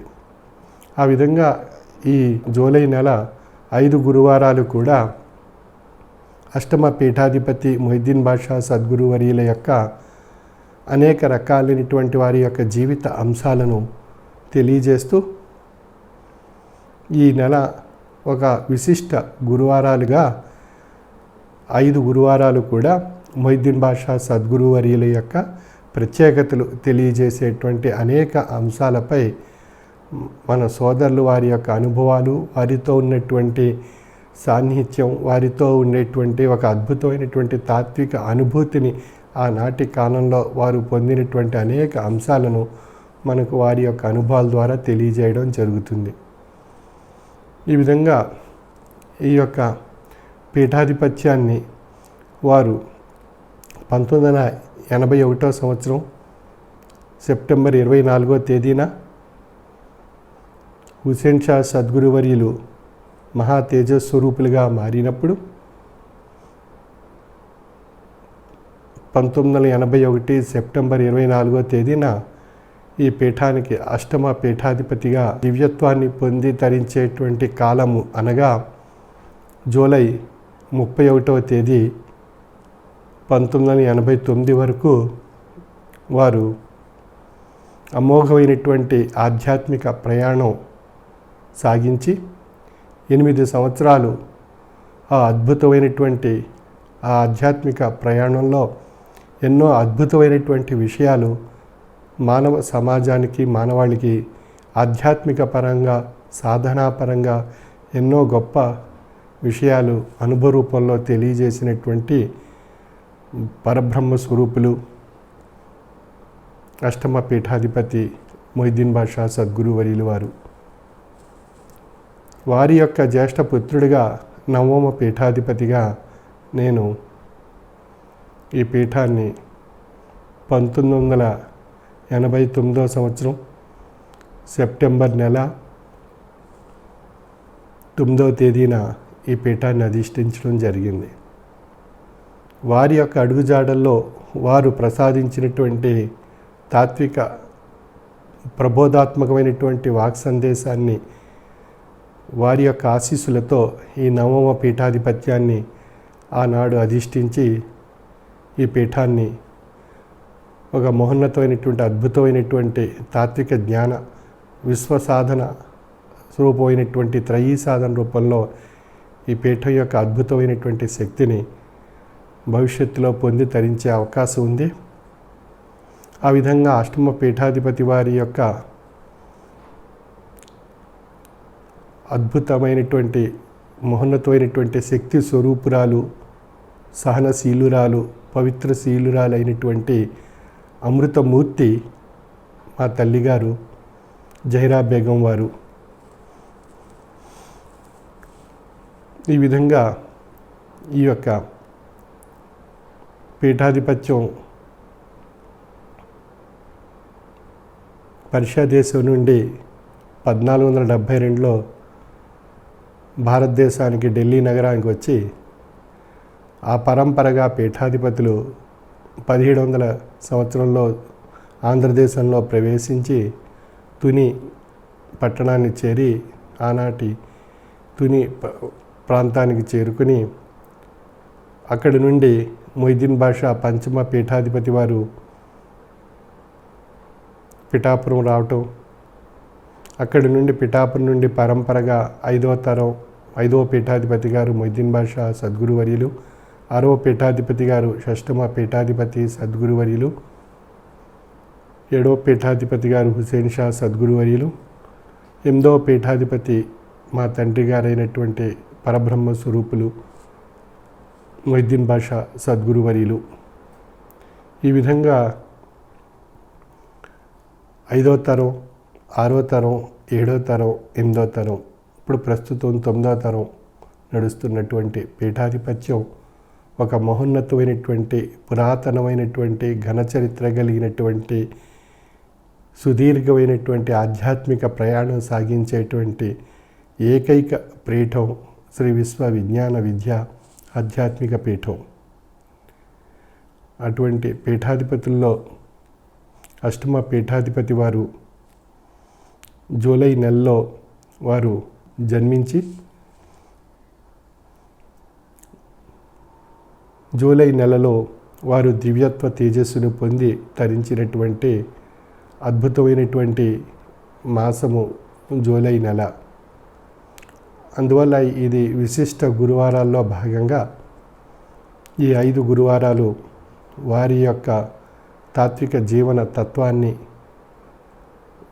వారి యొక్క తత్వ ప్రబోధం అనేటువంటి గ్రంథంలో ఉండేటువంటి మహోన్నతమైనటువంటి అంశాలపై మనం చర్చించుకుని వారిని మనం స్మరించుకుంటూ వారి యొక్క తాత్విక ప్రబోధాత్మకమైనటువంటి సందేశాన్ని మనం అందులో ఉండేటువంటి విషయాలని గ్రహించి తరిస్తూ ఆ అనుభవపూర్వకమైనటువంటి స్థితిని మనం కూడా ఆ యొక్క బాటలో ప్రయాణం చేయగలిగినట్లయితే ఆ తాత్విక జీవన తత్వం మనకు అర్థం కాబడుతుంది. తత్వ ప్రబోధంలో ఉండేటువంటి 1-2 భాగాలు వారు భౌతిక దైనందిన జీవన విధానంలో సామాన్య మానవుని మొదలుకొని ఋషి సాధకుడు ఇంకా మహోన్నతమైనటువంటి వ్యక్తిత్వంగా పరిణామం చెందేటువంటి స్థితి కలిగించేటువంటి అనేక తాత్విక విషయాలు, నిగూఢమైనటువంటి రహస్యాలు సామాన్య భాషలో అందరికీ అర్థమయ్యేటువంటి విధంగా సరళి రీతిలో వారి యొక్క వాక్ సందేశం ద్వారా ఆనాటి సభ్యులకు తెలియజేయటం జరిగింది. వారి యొక్క ఆ వాక్ సందేశాత్మకమైనటువంటి ప్రబోధాత్మకమైనటువంటి ఆధ్యాత్మిక ఉపన్యాసం ప్రసాదిస్తున్నంత సేపు ఆ యొక్క ఆధ్యాత్మిక ప్రవాహం, ఆ ప్రవాహంలో మనం తేలియాడుతూ మనం కాలం కూడా మర్చిపోయేటువంటి విషయంగా వారి యొక్క తాత్విక ప్రబోధం యొక్క ప్రవాహం సాగుతూ ఉంటుంది. వారు మాట్లాడేటప్పుడు వారి యొక్క వాక్ సందేశాత్మకమైనటువంటి ప్రబోధాత్మకమైనటువంటి ఆధ్యాత్మిక ప్రవాహంలో ఆ విధంగా మనం ఆ యొక్క ప్రవాహంలో మనం తన్మయత్వం లీనమైపోయి మనం ఎక్కడ కూర్చున్నాం, మనం ఏం వింటున్నాం, ఎలా ఉన్నాం, ఏంటి అనేటువంటి విషయాలు కూడా ఆ ప్రవాహంలో మనం కలిసిపోయి మనం ప్రయాణం చేయటం ద్వారా మనకు అవన్నీ కూడా గుర్తు రానటువంటి పరిస్థితి వారి యొక్క ఉపన్యాసం యొక్క అద్భుతమైనటువంటి శక్తి మనలో ప్రవేశించడం వల్ల మనం ఒక అద్భుతమైనటువంటి లోకంలో మనం సంచరిస్తున్నామా అనేటువంటి భావన వారి యొక్క ఉపన్యాసం ఉన్నంతసేపు మనకు అటువంటి ఒక అద్భుతమైనటువంటి కల్పన మనలో ఏర్పడుతుంది. ఆ విధంగా వారు ఏ ప్రాంతానికి ఎక్కడికి వెళ్ళినా కూడా ఆ ప్రాంతం సస్యశ్యామలం కాబడింది. ఆయా ప్రాంతాల్లో ఉండేటువంటి సమస్యలు పరిష్కరింపబడ్డాయి. వారు చేసినటువంటి అద్భుతమైనటువంటి తాత్విక జ్ఞానం యొక్క కృషి ఈనాడు సత్ఫలితాలు ఇచ్చి మానవాళికి, సమాజానికి ఎంతో చక్కని జీవన తాత్విక మార్గంలో ఆధ్యాత్మిక తాత్వికమైనటువంటి ప్రయాణం సాగించేటువంటి అవకాశం ఏర్పడింది వారి యొక్క కుటుంబాల్లో, ఆనాడు వారిని అనుసరించినటువంటి కుటుంబాల్లో. ఆ విధంగా వారు అమోఘమైనటువంటి తాత్విక ప్రబోధాత్మకమైనటువంటి సందేశంలో ఎంతో సహనంతో వారు ఆ తత్వాన్ని ప్రసాదిస్తూ, అవసరమైనప్పుడు షిర్డీ సాయి వారి యొక్క కోపంగా వారు ఆ కోపాన్ని ప్రదర్శించేవారు. ఎందువల్లన్నప్పుడు తన శిష్యుల్లో ఉండేటువంటి జడత్వాన్ని తొలగించడానికి ఆ సమయంలో ఒక ఉద్రేకపూరితమైనటువంటి కోపం రూపంలో ఒకసారి వారిని కోప్పడినప్పుడు వారిని గ్రహించినటువంటి వారు ఆ కోపం వల్ల ఎంతో ఆశీస్సు పొందారు. ఆ కోపాన్ని వారు అర్థం చేసుకునేటువంటి వారు వెనుకడుగు వేయటం జరిగింది. ఈ విధంగా ఒక ఋషి యొక్క అద్భుతమైనటువంటి వాక్కులో ఉండేటువంటి ఒక అద్భుతమైనటువంటి శక్తి మనం ఆ సమయంలో మనం గ్రహించగలిగినట్లయితే అది ఒక అద్భుతమైనటువంటి ఆశీస్సుగా మారిపోతుంది. ఆ వాక్కును మనం భ్రాంతిజన్యకమైనటువంటి విషయంగా భావించినట్లయితే అది మనకి తిరోగమనానికి దారితీస్తుంది. అంచేత ఎప్పుడూ కూడా తత్వవేత్త సామాన్యంగా ఉంటూ, సామాన్యంగా కనిపిస్తూ, వారిలో ఉండేటువంటి అద్భుతమైనటువంటి శక్తిని మనకు ఉన్నటువంటి జ్ఞానచక్షువుల ద్వారా, అంటే జ్ఞాన నేత్రాల ద్వారా మనం గ్రహించగలిగినట్లయితే ఆ అద్భుతమైనటువంటి శక్తి ఆ వారి యొక్క వాక్కులో ఏ విధంగా ఉంది అనేటువంటి విషయం మనకు తెలియబడుతుంది. మనం భ్రాంతితో ఉన్నట్లయితే ఆ వాక్కులో ఉండేటువంటి అద్భుతమైనటువంటి శక్తి మనం గ్రహించలేము. మన తాత్విక జ్ఞాన నేత్రం ద్వారా మనం దర్శించగలిగినట్లయితే ఆ వాక్కులో ఉండేటువంటి అద్భుతమైనటువంటి శక్తి మనకు అద్భుతమైనటువంటి సాధనా స్వరూపమైనటువంటి స్థితి మనలో కలిగిస్తుంది.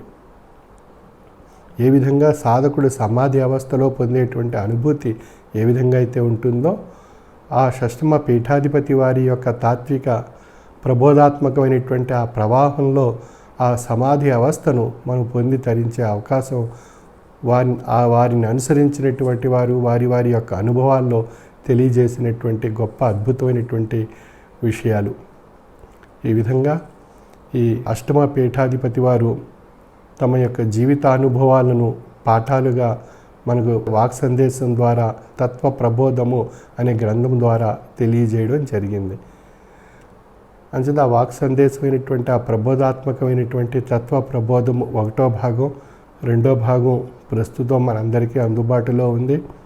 3వ భాగం త్వరలో రాబోతుంది. ఈ విధంగా 3 భాగాల్లో వారి యొక్క తాత్విక ప్రబోధాత్మకమైనటువంటి ఆధ్యాత్మిక ప్రవాహాన్ని మనం ప్రసాదింపజేసి తరింపజేసినటువంటి పరబ్రహ్మ స్వరూపులు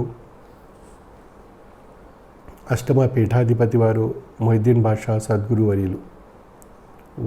వారి యొక్క సతీమణి మా తల్లిగారు ఎంతో సహనశీలురాలు.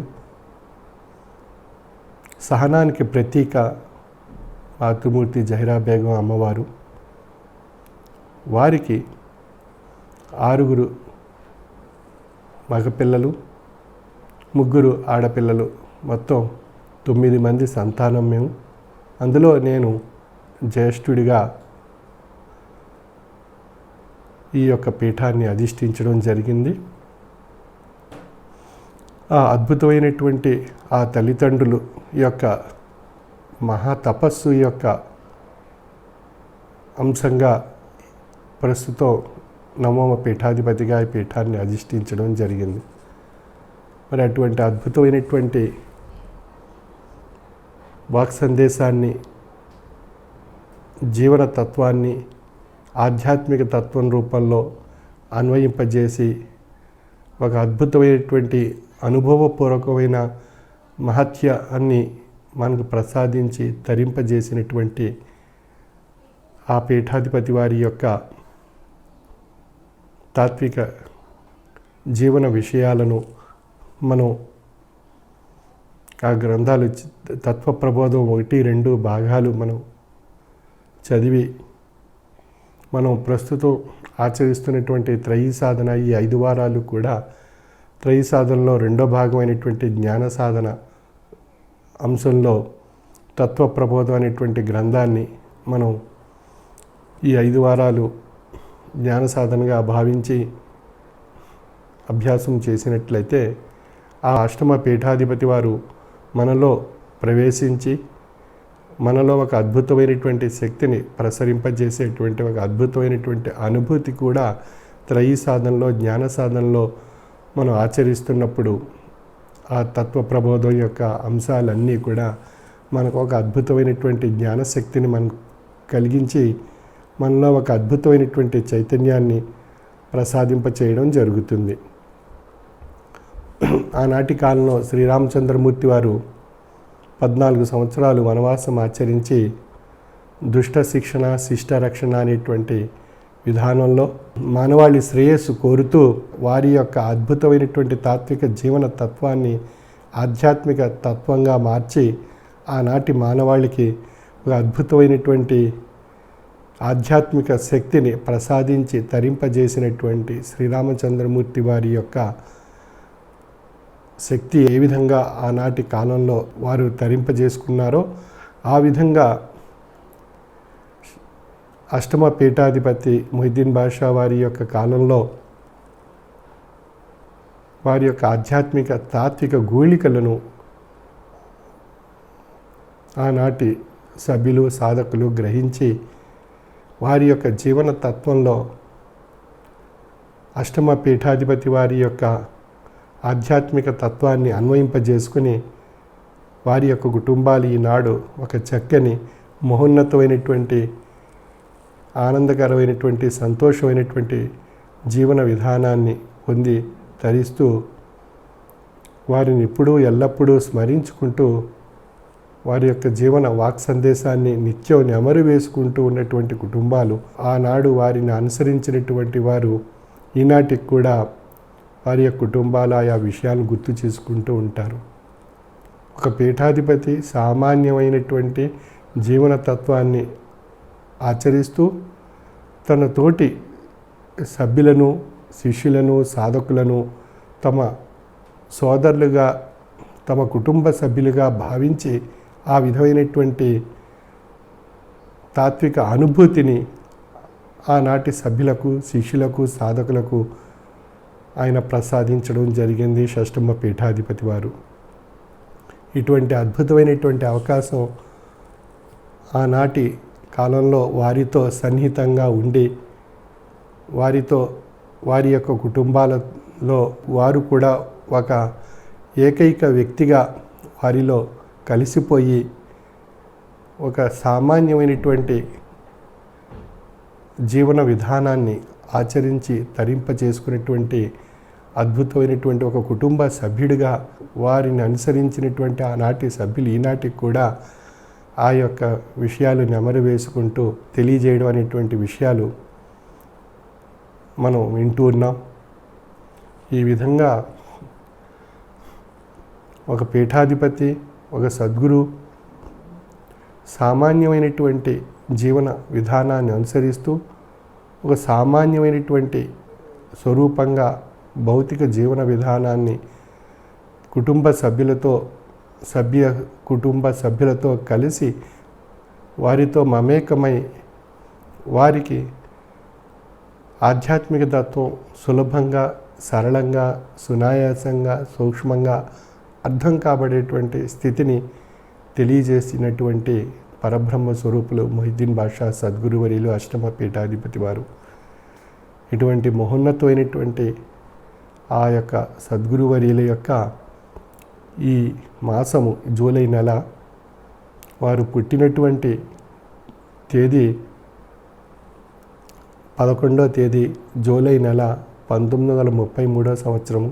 వారు దివ్యత్వం పొంది మహా తేజస్సుని అలంకరించినటువంటి రోజు జూలై 31వ తేదీ 1989 సంవత్సరము.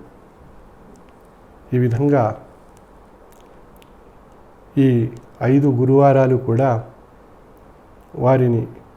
వారి యొక్క తత్వాన్ని, వారి యొక్క జీవన విధానాన్ని, వారి కాలంలో ఆ యొక్క సభ్యులుగా మనం ఉండి పొందినటువంటి అనుభవపూర్వకమైన తాత్విక జ్ఞాన ప్రవాహంలో ఉండేటువంటి అద్భుతాలు గ్రహించి తరించినటువంటి అంశాలను మన సోదరులు వారు తెలియజేయటం, ఈ అన్ని అంశాలతో కూడినటువంటి ఈ 5 గురువారాలు ఒక ప్రత్యేకతతో కూడుకున్నందున దీనికి విశిష్ట గురువారాలు అనేటువంటి నామకరణంతో అష్టమ పీఠాధిపతి వారి యొక్క మొహిద్దీన్ బాషా సద్గురువర్యుల యొక్క తాత్విక ప్రబోధాత్మకమైనటువంటి గురువారాలుగా మనం స్వీకరించి వారి యొక్క తాత్విక ప్రబోధాత్మకమైన వాక్ సందేశంగా ఉన్నటువంటి అద్భుతమైనటువంటి గ్రంథం తత్వ ప్రబోధం 1, 2 భాగాలను ఈ 5 గురువారాలు మనం జ్ఞాన సాధనలో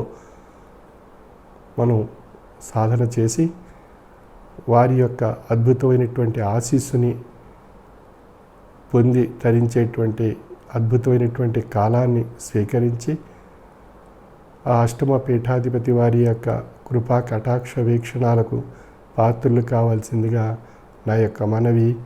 సర్వే జన సుఖినో భవంతు.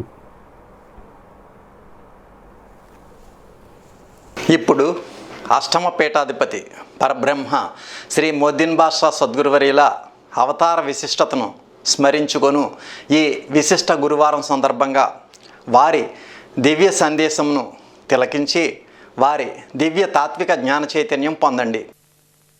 విజ్ఞాన విద్యాపీఠ సభా సభ్యులకు నా హృదయపూర్వక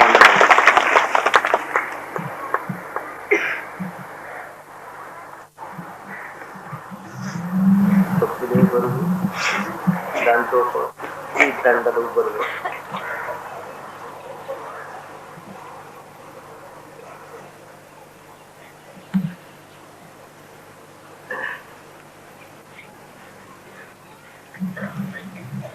శ్రీ విజ్ఞాన విద్యాపీఠ సభా సభ్యులకు నా మనవి, నా ప్రార్థన. ఈవేళ గురువారం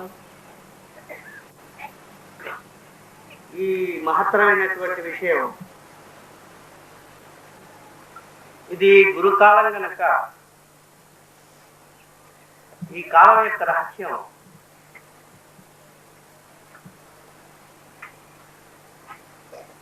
మన ముక్తులైనటువంటి వారికి, వారి ఆత్మశాంతికి మన మహామంత్రం జపించి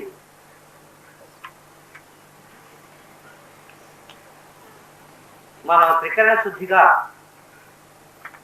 వారికి సమర్పించినటువంటి ఆత్మ పరిణామము, అది నిగూఢమైనటువంటి విషయం.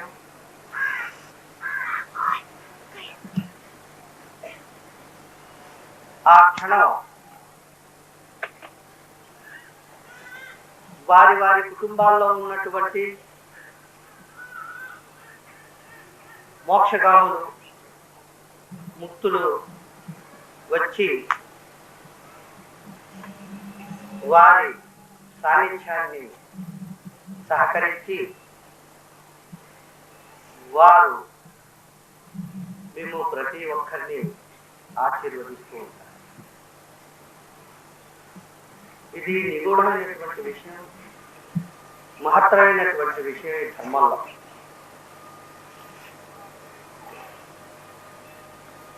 కారణం ఏంటంటే శ్రీ సద్గురుమూర్తులు గురువారం నాడే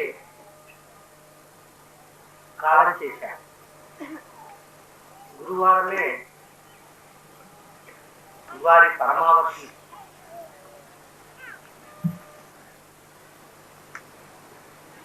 వారి అంతరార్థంలో, అంతర్లక్ష్యంలో సభ్యులు ఎవరైతే ఉన్నారో వారి పితృదేవతలు, తల్లి తండ్రి, వారి కుటుంబంలో ఉన్నటువంటి ప్రతి ఒక్కరూ కూడా మన ధర్మంలో లేకపోయినా వారందరూ కూడా ముక్తులే అని చెప్పడానికి అవకాశం. దేని చేత మోక్షం వారికి సిద్ధిస్తుంది అంటే, వారికి ఆత్మ పరిణామం ఎలా కలుగుతోంది అంటే, అది ఎవరి సంకల్పం చేత, ఏ సద్గురుమూర్తి యొక్క కటాక్ష వీక్షణం చేత మహత్తరమైనటువంటి ఈ పవిత్రమైనటువంటి మహత్తర పదార్థం మోక్షగామిగా నీవు సంకల్పింపబడేటటువంటి సద్గురుమూర్తి యొక్క కటాక్షించే నీవు మహామంత్రాన్ని జపించావో అక్షర యొక్క జ్ఞానం ఏం చేస్తుంది, అవ్యయంగా మార్చి అవ్యయం అహంగా చేసి మహత్తరమైనటువంటి విషయాన్ని అది సమర్పించి దాన్ని సత్యాన్వేషణ చేసి సగుణాత్మకమైనటువంటి బ్రహ్మ పదార్థంగా నిర్గుణం కాని విషయంగా మహత్తరమైనటువంటి విషయంగా ఉండేటటువంటి సగుణాత్మక పదార్థాన్ని దాన్ని త్యజించి త్యాగం చేసినటువంటి ఏ సభ్యుడైతే ఉన్నాడో వాడికి మోక్షం తప్పదు అనే భావాన్ని వ్యక్తం చేస్తోంది మన ధర్మం. అందుచేత ఈ గురువారం అనేటటువంటి కాలంలో మహత్తరమైనటువంటి విశేషం ఉండి అది ఎవరికి తెలియబడుతోంది అంటే ఏ సద్గురుమూర్తి మహత్తరమైనటువంటి ఆత్మ పరిణామంలో పొందేటటువంటి ఆ అక్షర జ్ఞానం ఇచ్చినటువంటి ఆ సద్గురుమూర్తి యొక్క ప్రబోధం చేత మానసికమైనటువంటి దృక్పథం చేత వారి వారి వారి సాహిత్యానికి వచ్చి వారి ఆత్మలు మహత్తరమైనటువంటి ముక్తిపరంగా ఉండేటటువంటి పరమార్థాన్ని వారు గ్రహించేటటువంటి అవకాశాన్ని కల్పిస్తూ ఉంటుంది. ఆ క్షణం మన శరీరం ఎలా ఉంటుంది అంటే అది ఏదో బరువు మనం మోస్తున్నట్టు ఉంటుంది. ఆ క్షణం కాదు, అది మీకు తెలియబడదు, అది మాకు తెలుస్తాం. అంచేత ఇందులో ఈ ధర్మంలో నేను చేరాను అని అనుకోవడానికి ఈ ధర్మంలో ఎవరు చేరారు అంటే నా స్వామి సంకల్పింపబట్టి నేను చేరుతూ ఉన్నాను అని అనుకోవాలి. అంటే అది కూడా విషయం కాదు. స్వామి సంకల్పింపబట్టి నేను స్వామి సాన్నిధ్యానికి వచ్చాను, స్వామి నన్ను ఆ మహత్తరమైనటువంటి సందేశం ప్రవేశింపబట్టి నేను మానసికమైనటువంటి దృక్పథంలో లీనమైపోయాను. అది పరిణామం అంటే. ఆ పరిణామం చేత మనం మహత్తరమైనటువంటి విషయాన్ని మనం గ్రహించి తరిస్తున్నాం. అలా తరించే అవకాశాన్ని కల్పిస్తుంది కనుక ఈ కాలం యొక్క మహత్తరమైనటువంటి శక్తి. ఈ కాలం కూడా ఎవరిది అంటే ఆ స్వామిదే, ఆ మహత్తర ముక్తులు. అంచేత ఈ ముక్తి అనేటటువంటి ఎవరిని ఈ వేళ మనం మంత్రం తీసుకున్నాం, తర్వాత ఎక్కడికో వెళ్ళిపోయాం, ఆ మంత్రం మర్చిపోయాం అంటే నువ్వు ఒక్కసారి గురుముఖత ఎప్పుడైతే ఈ మహామంత్రాన్ని నీవు విన్నావో, నీకు ఆ సువాసన కలిగిందో, ఆ క్షణం నుండి నీ శరీరం కానీ నీ తత్వం కానీ నీ రహస్యం కానీ పూర్తిగా మారిపోయినట్టే. అది ఎలా తెలియబడుతోందండి అంటే అది అనుభవాన్ని బట్టి తెలియబడుతోంది. దాన్నే తెలివి యొక్క తేజస్సు అంటాము. దాన్ని ఏమంటున్నాం? తెలివి యొక్క తేజస్సు అంటాం. ఇక్కడ ఉండే విశేషం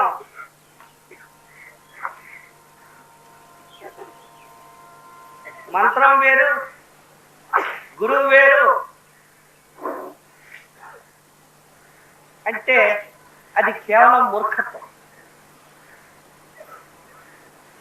ఏనాటి కాలంలో ఆది మదీన్ కబీర్ షా అనే మహాతత్వవేత్త ఏ మహత్తరమైనటువంటి ఆఖైలలి గురువర్యులు ప్రసాదించినటువంటి మహాప్రసాదము మహామంత్రంగా ఉందో, ఏ పవిత్రాత్మకమైనటువంటి కన్నికావలి ఏ మహత్తరమైనటువంటి విషయాన్ని వ్యక్తం చేసినటువంటి హసన్యాక ఏ పవిత్రమైనటువంటి మహత్తర విజ్ఞానాన్ని ప్రబోధం చేసినటువంటి మొహిద్దీన్ బాదుషా, మల్హార్ షా, కన్నం షా,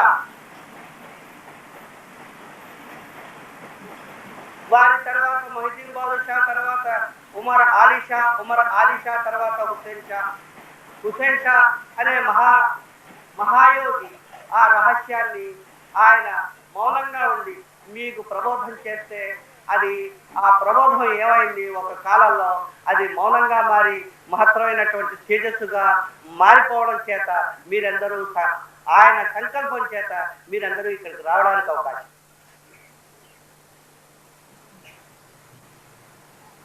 ఇది ఎవరి గొప్పతనం అంటే అది వారి వారి యొక్క ఆశిస్సు పీఠం యొక్క గొప్పతనం అని మనం చెప్పుకోవాలి.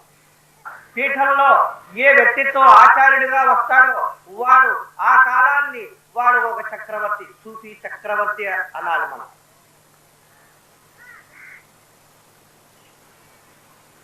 వేరే వేరే రాజ్యాలు రాజులు వచ్చారు, ఎందరో సుఖవిరాజులు వచ్చారు, ఎవరెవరో వచ్చారు, మహారాజులు. వీరందరినీ చూసి చూసి ఈ ఈ భూమాత ఒక్కసారి నిరసించి చివరికి మహత్తరమైనటువంటి సందేశాన్ని, తత్వాన్ని ప్రబోధం చేసేటటువంటి ఈ చక్రవర్తుల్ని ఆదర్శించి మహత్తరమైనటువంటి విషయాన్ని గౌరవించి మర్యాద చే మహత్తరమైనటువంటి విషయంగా దానిలో ఉండేటటువంటి ఈ మహత్తర శక్తిని గడింపజేసి ఈనాడు ఈ మూలభాండాలన్నీ కూడా దాన్ని వ్యక్తం చేసుకునేటటువంటి శక్తిని గడించింది. ఆ శక్తి ఎవరు ప్రసాదించారు అంటే ఈ పీఠం ప్రసాదించబట్టి ఈ దేశం, ఈ రాష్ట్రం, ఈ సమస్తమైనటువంటి ఈ గ్రామాలు ఇవన్నీ కూడా సుభిక్షంగా ఉండడానికి కారణం. అంటే అంత సగర్వంగా చెబుతున్నారు ఏమిటి అంటే దీంతో ఉండేటటువంటి మహత్తరమైనటువంటి శక్తి అటువంటి. ఈ శక్తిని ఎంతవరకు దీన్ని మనం వినియోగించుకుంటున్నాం అంటే మనం దేని చేత వినియోగించుకుంటున్నాం అని మనం ప్రశ్న వేసుకుంటే మనం ధర్మం అనేటటువంటి రహస్యంలో ఉండేటటువంటి మహామంత్రం మనం నిర్లక్ష్యం కాకుండా లక్ష్యం చేత సాధించేటటువంటి పవిత్రాత్మకమైనటువంటి మహాపదార్థాన్ని మనం జ్ఞాపకం చేసుకుంటూ దాన్ని ప్రవచిస్తూ మనం దాన్ని ధ్యానం చేసుకోవడమే మన యొక్క విశేషం, వికాసం, విలాసం, లాలసం, మహితాద్భుత గానం. ఈ గానంలో ఉండేటటువంటి ఈ విషయాన్ని మనం ఎప్పుడైతే నిర్లక్ష్యం చేసి దీన్ని మనం విడిచిపెట్టాం,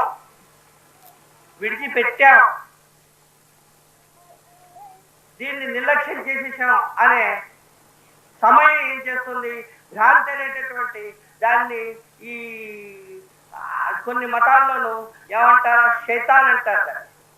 ఆ భ్రాంతి శక్తిని శైతాన్ అంటుంటారు. ఈ భ్రాంతి శక్తి అనేటటువంటి ఈ శైతాన్ ఏం చేస్తుంది, మిమ్మల్ని దానికి ఎన్నో కిరణాలు ఉండి ఆ భ్రాంతి శక్తికి మిమ్మల్ని అందరినీ ఏం చేస్తోంది, అది నెత్తిన కూర్చుంటూ ఉంటుంది.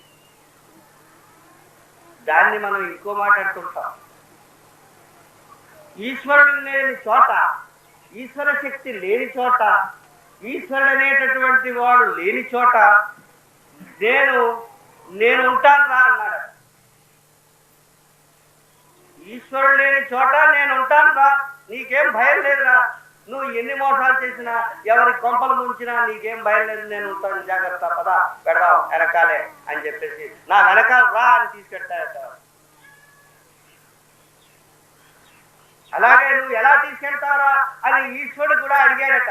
అడిగితే ఎక్కడో కైలాస పర్వతంలో ఉండేటటువంటి ఆ ఈశ్వరుడు వచ్చి ఒక మర్రి చెట్టు త్వరలో దాక్కున్నాడట. పాపం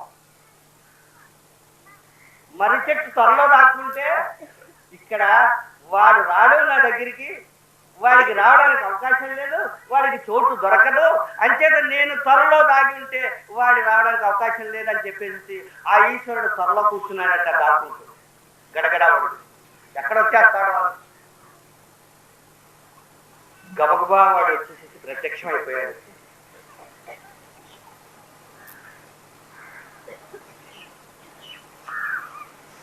తడుతున్నాడు, ఏది ఆ మ్రాను తడుతున్నాడు.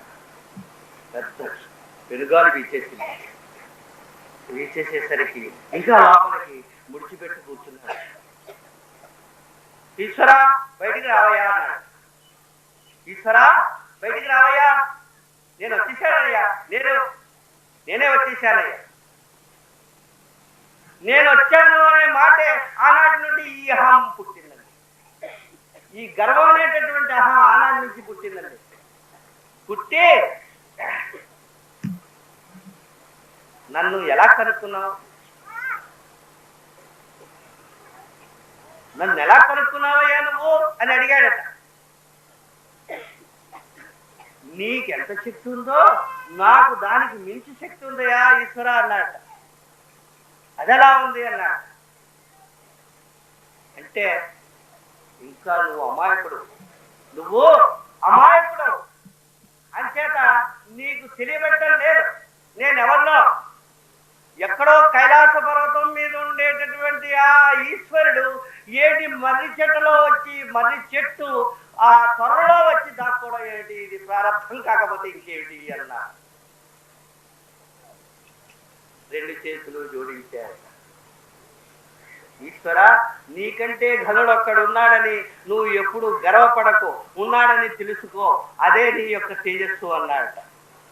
అంచేత ఎప్పుడైనా ఏం చేస్తాడా, ఈశ్వరుని గ్రహించకపోతే ఈ శనేశ్వరుడు ఒక్కసారి వచ్చేసేసి మర్రి చెట్టు త్వరలో ఉన్నటువంటి ఈశ్వరుని ఏ విధంగా గ్రహించాడో అలాగే మనకి సమస్తం కూడా సౌకర్యాలు కల్పించి వాడు మహత్తరమైనటువంటి విషయాన్ని ప్రసాదించిన తర్వాత కూడా ఏం చేస్తాడా, మన నెత్తి మీద కూర్చుంటుంటాడండి. అంచేత ఈ మానవుడు అనేటటువంటి వాడు శనేశ్వరుని మోయాలి, ఇటు ఈశ్వరుని మోయాలి. ఒక భుజం పైన ఎవరుంటారంటే శనేశ్వరుడు ఉంటాడు, ఇంకో భుజం పైన ఈశ్వరుడు ఉంటాడు. ఈ ఈశ్వరుడు ఏమంటాడు, భ్రాంతి మహాశక్తిని ఒక్కసారి అది భ్రాంతి అని చెబుతూ ఉంటాడు. ఈ భ్రాంతి మహాశక్తి ఈ శనేశ్వరుడు అయినటువంటి వాడు ఏమంటాడు, అది చేయకు అంటుంటాడు. ఈవేళ గురువారం కదా, ఎందుకు వెళ్ళాలి మనం, సినిమాకి వెళ్ళిపోదాం అంటారు వీడు. ఎవరండి? శనేశ్వరుడు అంటాడు. అంటే ఇదేం చేస్తుంది, ఈ శరీరం ఒకసారి ఇట్లా అవుతుంది. ఈశ్వరుడు అంటాడు గురువారం కదా, సద్గురుమూర్తి కటాక్ష వీక్షణం దొరుకుతుంది, ఆయన అభయాస్తం చేత ఆశీర్వాదం దొరుకుతుంది, ఆశీస్సు కోసమైనా మనం వెళ్ళాలి అంటే ఈ ఈశ్వరుడు చెప్పే విషయం కొంతవరకు ఇలా లాగుతూ ఉంటుంది. ఈ మధ్యస్థంగా కనతుత్పాదరసంబు బంగారంబుగా ఉంది, అనుమానాస్పదమై అల్లాడు జీవుడు. ఈ అనుమానం అనేటటువంటి మహాభూతం ఏమవుతుంది, మధ్యలో ఒకటి ఉద్భవిస్తోందండి. శనేశ్వరుడు మాట వినాలా, ఇటు ఈశ్వరుడు మాట వినాలా, అది మీరే చెప్పుకోండి. తర్వాత విషయం నేను చెప్తాను. ఎవరి మాట వినాలంటారు మనం? నేను ఒప్పుకో, శనేశ్వరుడు మాటే వినాలి మనం.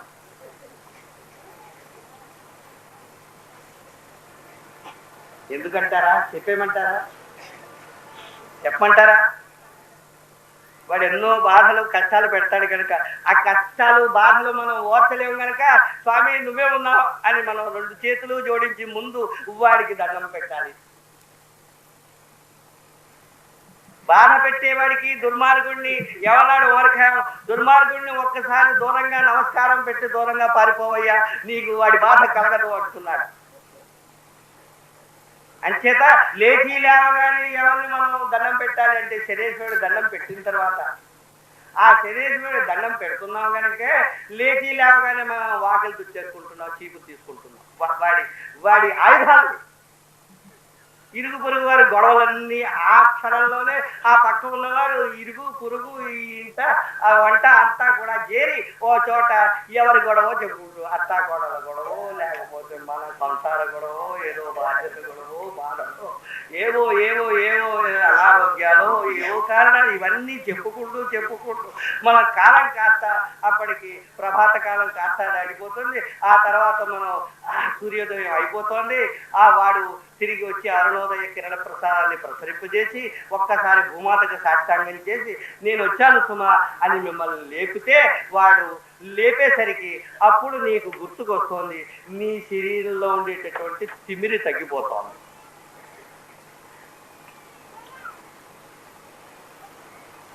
అంచేత ఈ భ్రాంతి శక్తి ఇటు ఈశ్వర శక్తి అంటే భ్రాంతి శక్తి 99 పాళ్ళు ఈశ్వర శక్తి ఒక పాలే ఉంది. ఒకసారి ఉమర్ ఖయాం నమాజ్కు వెళ్ళాలి అని, ప్రార్థనకు వెళ్ళాలని మసీదుకు బయలుదేరితే మధ్యలో ఎవడో వచ్చి ఓ సీసా తీసుకొచ్చాడు.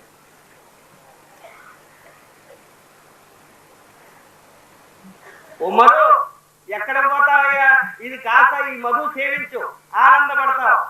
అక్కడ ఏం లేదు, ఆ గోడల మధ్య ఏమీ ఉండదు. అక్కడ నువ్వు ఎన్ని సిద్ధాలు కొట్టినా, అంటే దాన్ని ఏమంటారంటే సాష్టాంగం అంటారు. సిద్ధా అంటే సాష్టాంగం. ఎన్ని సాష్టాంగాలు చేసినా నీకు ఏమి ముక్తి దొరకదయ్యా. ఇది త్రాగేశావంటే మాత్రం నీకు వెంటనే మోక్షం దొరికిపోతుంది అన్నాడు. ఈ మధు కాస్త సేవించవయ్యా అన్నాడు. అంటే అప్పుడు ఏం చేశాడట, దీని గురించి నేను వేసి ఉన్నాను, అందుచేతనే ఆ దేవుణ్ణి ప్రార్థించడానికి నేను మసీదుకు బయలుదేరాను. ఆ దేవుడే నాకు ఈ మహాప్రసాదాన్ని ప్రసాదించాడు కనుక ఏది ఇచ్చేయి అన్నాడు. సీతా పూర్తిగా నింపేశాడు, పొట్టలో నింపేసి ఒళ్ళు మర్చిపోయి ఇంట్లో పడిపోయాడు. ఇంకా అక్కడ శరీశ్వరుడు లేడు, ఈశ్వరుడు లేడు. అంటున్నాడు, నీవు నా మధుకరి చెంబును నేల బగుల కొట్టినావు, మధువంతయు నేల పోసినావు. నా మధుకరి చెంబును నేల బగుల కొట్టినావు. 2 అర్థాలు తాతయ్య గారి వాంగ్మయంలో చాలా జాగ్రత్తగా వినాలి. తాతయ్య గారి వాంగ్మయంలో 2 అర్థాలు ఉన్నాయి. నేల బగుల కొట్టినావు, నా మధుకరి చెంబు అంటే ఆ మధుపాత్ర ఎందుకు పగలగొచ్చావయ్యా అంటే నా శరీరాన్ని ఇచ్చిగా ఎందుకు చేసావు, మాత్రమైనటువంటి శక్తిని గడిచే మహాప్రార్థనను నన్ను ఎందుకు ప్రసాదించావు, ఆ మహామంత్రాన్ని ఎందుకు ప్రసాదించావు. నీవు నేల పగులగొట్టినావు, మధువంతయు నేల పోసినావు. ఎందుకు నేల పోసావు, ఆ మధు నేల పోసావు అంటే భూమిని పోషించాయట. భూమిని పోసాడంటే వాడు ఏమని భూమిని పోసాడు, ఈ మధుకల్సం కాస్త ఏమైంది, ఒక్కసారి శరీరం కాస్త ఈశ్వర శక్తిగా మారిపోయి ఈ ఈశ్వర శక్తి ఏం చేసింది, సిద్ధ అనేటటువంటి సాష్టాంగం చేసేసింది. నేల పోసినావు అంటూ దాంట్లో ఉండే గొప్ప విషయం. అంచేత ఉమర్ ఖయాన్ని గ్రహించడం చాలా కష్టం. నిన్ను చెప్పాను కదా, ఎక్కడ నుండి వచ్చింది ఎక్కడికే గుటకవులో ఎవ్వరీ నిక్క మెరుగుదులు ధాత్రిపై. ఆ విషయం ఎంతవరకు వచ్చిందంటే, ఏ జన్మ అయితే జన్మింపబడుతుందో చివరికి వాడి కర్తవ్యం ఏమిటో, వాడి కర్మ ఏమిటో, వాడి యోగం ఏమిటో, వాడి అంత్యం ఏమిటో అదంతా కూడా చెప్పబడింది. ప్రతి విషయంలో కూడా, ప్రతి రహస్యంలో కూడా ధర్మం యొక్క విశిష్టత, ఇటువంటి ధర్మాన్ని వ్యక్తం చేసినటువంటి ఆ ఉమర్ అలీ షా మహాకవి ఆయన ఒక చోట ఏమన్నాడంటే, మనోదత్తు దామాన్ ఆలే రసూల్ बहक़े बनी फातिमा के बरखौले ईमा किनी खातिमा अगर दावतन रत नीवर कबूल मनोदस्त दामान आले रसूल. మనోదస్తు దామ, దస్త్ అంటే చేతులు, హస్తం అంటే మనం హస్తం అని మనం అంటాం, దస్త్ అంటే పారసీకంలో చేతులు అని అర్థం. 2 చేతులు జోడించి నేను ఈశ్వరుని ప్రార్థిస్తున్నాను, మనోదస్తు దామాన ఆలయ.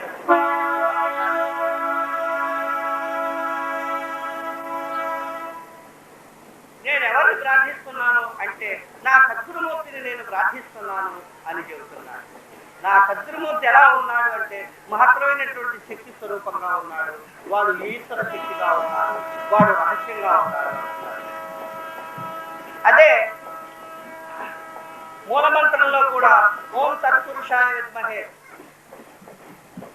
మహేశ్వరాయ ధీమహి, ఓం తత్పురుషాయ విద్మహే మహేశ్వరాయ ధీమహి తన్నో రుద్ర ప్రచోదయాత్ అంటారు. తన్నో రుద్ర ప్రచోదయాత్. ఎవరిని ప్రేరేపించి, ఎవరిని ధ్యానించి ఏ మహేశ్వరుడు అయితే ఉన్నాడో వాడు తత్పురుషాయ విద్మహే, వాడు అది పురుషుడుగా ఉన్నాడు అనే విషయాన్ని వ్యక్తం చేస్తుంది. ఆ పురుష స్వరూపాన్ని ధరించినటువంటి ప్రతి మానవుడు ఎలా ఉన్నాడు అంటే వాడు నీవు నా మధుగలి జన్మను నేల బగులగొట్టినావు, మధువంతయు నేల పోసినావు, నేను నా వంటి విప్రుని మోసగించినావు అన్నా. నా వంటి విప్రులు. అంచేత ప్రతి మానవుడు కూడా ఎలా ఉంటాడు అంటే ఈశ్వరులాగా అమాయకుడుగా ఉంటేనే ఈ భ్రాంతి శక్తి ఏం చేస్తుంది, ఈ జవంజవమును బాటి తత్వమును గెలవకావాలి, భ్రాంతిని గెలవకావాలి. ఈ జవంజవము బాటి, ఈ జవంజవం అంటే వచ్చేటటువంటి ఈ అష్ట కష్టాలు, నష్టాలు, బాధలు, భరింపరానటువంటి అనారోగ్యాలు, ఇవన్నీ కూడా శరీరానికి అంటగట్టేటటువంటి ప్రతి క్షణంలో ఎలా ఉంటుంది అంటే క్షణక్షణానికి ముళ్ళ కిరీటం మనం శరీరానికి ధరించినట్టే, శిరస్సుకు ధరించినట్టే. ఆ క్షణంలో ఏదైతే ఉందో, ఆ రహస్యం ఏదైతే ఉందో, ఆ రహస్యం ఈ ఈ ముళ్ళు ప్రతి క్షణం కూడా మనని వేధిస్తూ ఉంటాయి. ఈ కష్టాలు, ఈ బాధలు మనని క్షణక్షణం బాధిస్తూనే ఉంటాయి, వేధిస్తూనే ఉంటాయి. ఎవరికి వేధిస్తూ ఉంటాయి అంటే ఉన్నటువంటి వారికి, సంస్కారం కలిగినటువంటి వాడికి, మహత్తరమైనటువంటి విషయం వాడు తీరిక లేకుండా బాధపడేవాడికి, ఆ శ్రమతో అలసిపోయేవాడికి, వాడికి క్షణక్షణం ఈ కాలం అనేటటువంటి మహాశక్తి వేధిస్తూనే ఉంటుంది. కనుక ఈ వేదన ఆవేదనగా మారి, ఆందోళనగా మారి, ఈ శరీరానికి విరక్తి తెచ్చిపెట్టి ఆ తర్వాత ఇదేమవుతోంది, ఎక్కడికో పారిపోవాలి అనిపిస్తుంటుంది. ఈశ్వరుడు అంతటి వాడు కైలాస పర్వతం మీద ఉండేటటువంటి నివసించేటటువంటి ఆ ఈశ్వరుడు చివరికి మరి శక్తి త్వరలో దాగిన తర్వాత వచ్చినటువంటి ఈ శనేశ్వరుని చూసి 2 చేతులు జోడించాడు. విషయం లేదండి, అమ్మాని 2 చేతులు జోడించేసరికి రాక్షసులనైన మోక్ష పదగాములు చేయుట వింతయేయక అన్నాడు. ఈ రాక్షసుడు కూడా ఏమవుతాడంటే వెంటనే అలా మారిపోతాడు, ఐక్యం అయిపోతాడు, నీరైపోతాడు నిలువున అంత ఉంటే. అలా అటువంటి విషయం ఉండబట్టే ఆ సహనం అనేటటువంటి రహస్యం అది వాళ్ళలో ఉండబట్టి పితృదేవతలు వారిని రక్షించేస్తారు. ఈనాడు మనం అందరం సమావేశం అయ్యాం, అనేకమైనటువంటి విషయాలు విన్నాం. ఇవి ఎటువంటిది అంటే గోమాత ఉందనుకోండి, గబగబా అది ఏం చేస్తుంది, ఒక్కసారి గడ్డి అంతా కూడా మేసేస్తుంది. వేసేసిన తర్వాత అది ఏం చేస్తుంది, సురక్షితమైనటువంటి స్థానం అక్కడికి వెళ్ళి ఇది జీర్ణం చేసుకుంటుంది. ఆ జీర్ణం చేసుకునే సమయంలో అది దుర్వాసన కొడుతోంది ధర్మేశ్వరులకి. ఆ దుర్వాసన కొట్టకుండా మనం ఏం చేయాలంటే సురక్షితమైనటువంటి ప్రదేశంలో చేరి ఉన్నప్పుడు ఈ విషయం కాస్త తెలుసుకునేటటువంటి అవకాశాన్ని వాళ్ళకి కల్పించి అప్పుడు మనం ఏం చేయాలంటే కాస్త అది వెన్నగా మార్చేయాలి. ఆ వెన్న మనం ఏం చేయాలి, నెయ్యిగా మార్చుకోవాలి. ఆ నెయ్యి మనం ఏం చేయాలి, స్వామి సాన్నిధ్యంలో ప్రమిదిగా వెలిగించుకోవాలి. అది ప్రమిదిగా వెలిగించుకున్నప్పుడు అక్కడ ఆ గ్రామంలో ఉండే, ఆ దేశంలో ఉండే, ఆ రాష్ట్రంలో ఉండేటటువంటి చీకటి పోవడానికి అవకాశం ఉంటుంది. ఇది విశ్వసించండి, నమ్మండి. ఇంకా మరి అలా చేస్తానని నేను ప్రార్థిస్తూ మిమ్మల్ని అందరినీ ఆశీర్వదిస్తూ నేను ఇంతతో విరమిస్తున్నాను. మరి సెలవు. చతుర్థ పీఠాధిపతి బ్రహ్మర్షి శ్రీ కహెన్షావలి సద్గురువర్యులు రచించిన కల్కి భాగవతం గ్రంథం నుండి శ్రీమతి మల్లెపాముల శేషావరలక్ష్మి గానం చేసిన నేను స్వామియే నిజము అందుము మేము అనే దరువు కీర్తన ఆలకించి తాత్విక జ్ఞాన చైతన్యం పొందండి.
సత్యభామనే నేను మాయవదలి సత్యభామనే నేను మాయవదలి నీ సన్నిధికి వస్తిని ఓయక్క మాయవదలి నీ సరసముగా వస్తి మాయవదలి నీ సరసముగా వస్తి నీ సన్నిధిని ఉండునే ఓయక్క నేను స్వామియే నిజము వందుము మేము దండాలు పెట్టి దాయక జరుగుదుము మేము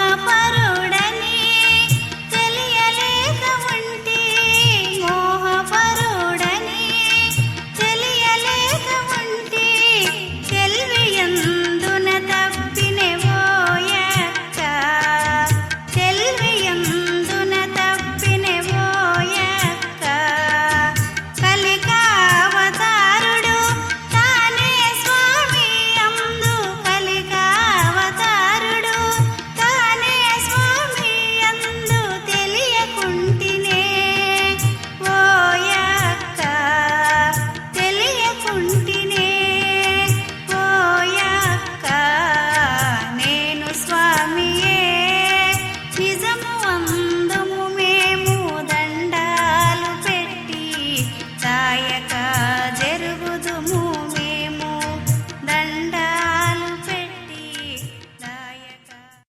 ఇప్పుడు హారతి అంతా లేచి నిలబడి హారతి వెలిగించి హారతి పళ్ళం పట్టుకుని పూర్తి లక్ష్యంతో హారతి కార్యక్రమంలో పాల్గొనండి.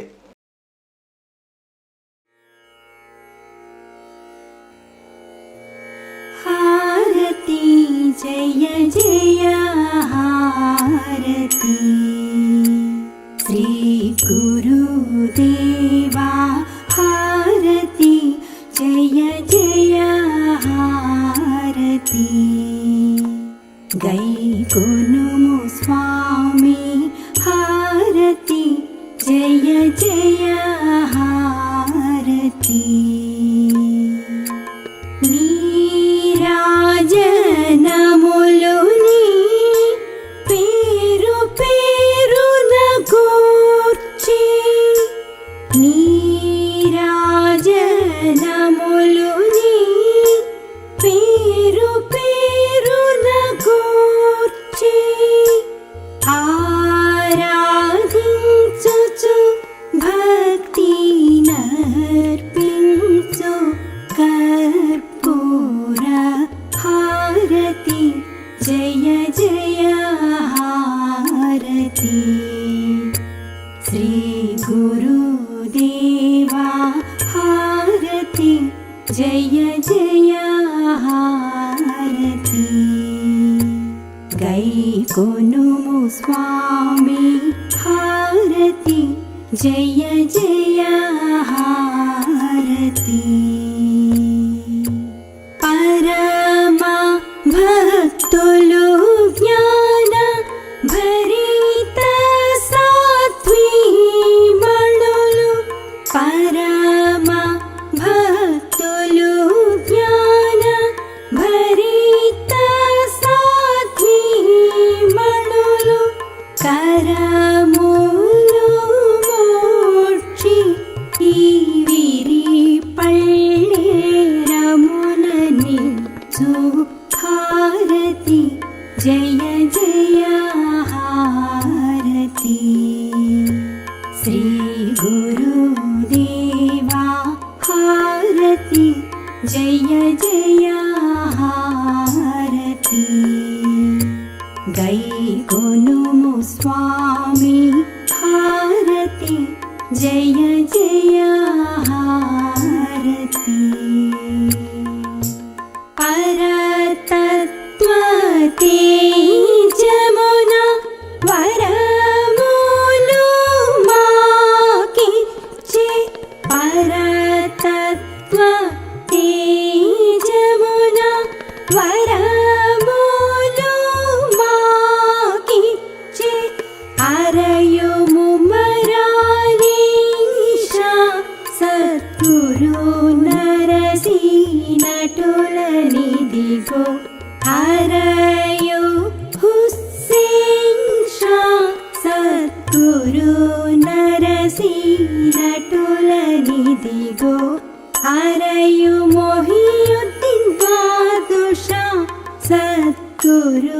నరసి నటుల నిదిగో హారతి జయ జయ హారతి శ్రీ గురుదేవా హారతి జయ జయ హారతి గైకొనుము స్వామి హారతి జయ జయ హారతి హారతి జయ జయ హారతి. మీరు మీ కుటుంబ సభ్యులు అందరూ హారతి స్వీకరించండి. అనంతరం స్వామి దర్శనం చేసుకోండి. తదుపరి భక్తి విశ్వాసములతో తీర్థప్రసాదములు స్వీకరించండి. స్వామివారి యొక్క దివ్య ఆశీస్సులతో ఎంతో వైభవంగా నిర్వహింపబడిన ఈనాటి విశిష్ట గురువారం అంతర్జాల సభ ఇత్తడితో ముగిసినది. స్వామివారి యొక్క దివ్య ఆశీస్సులతో కూడిన ఈ అంతర్జాల సభలో పాల్గొన్న 50 మందికి కూడా ధన్యవాదములు. శుభం.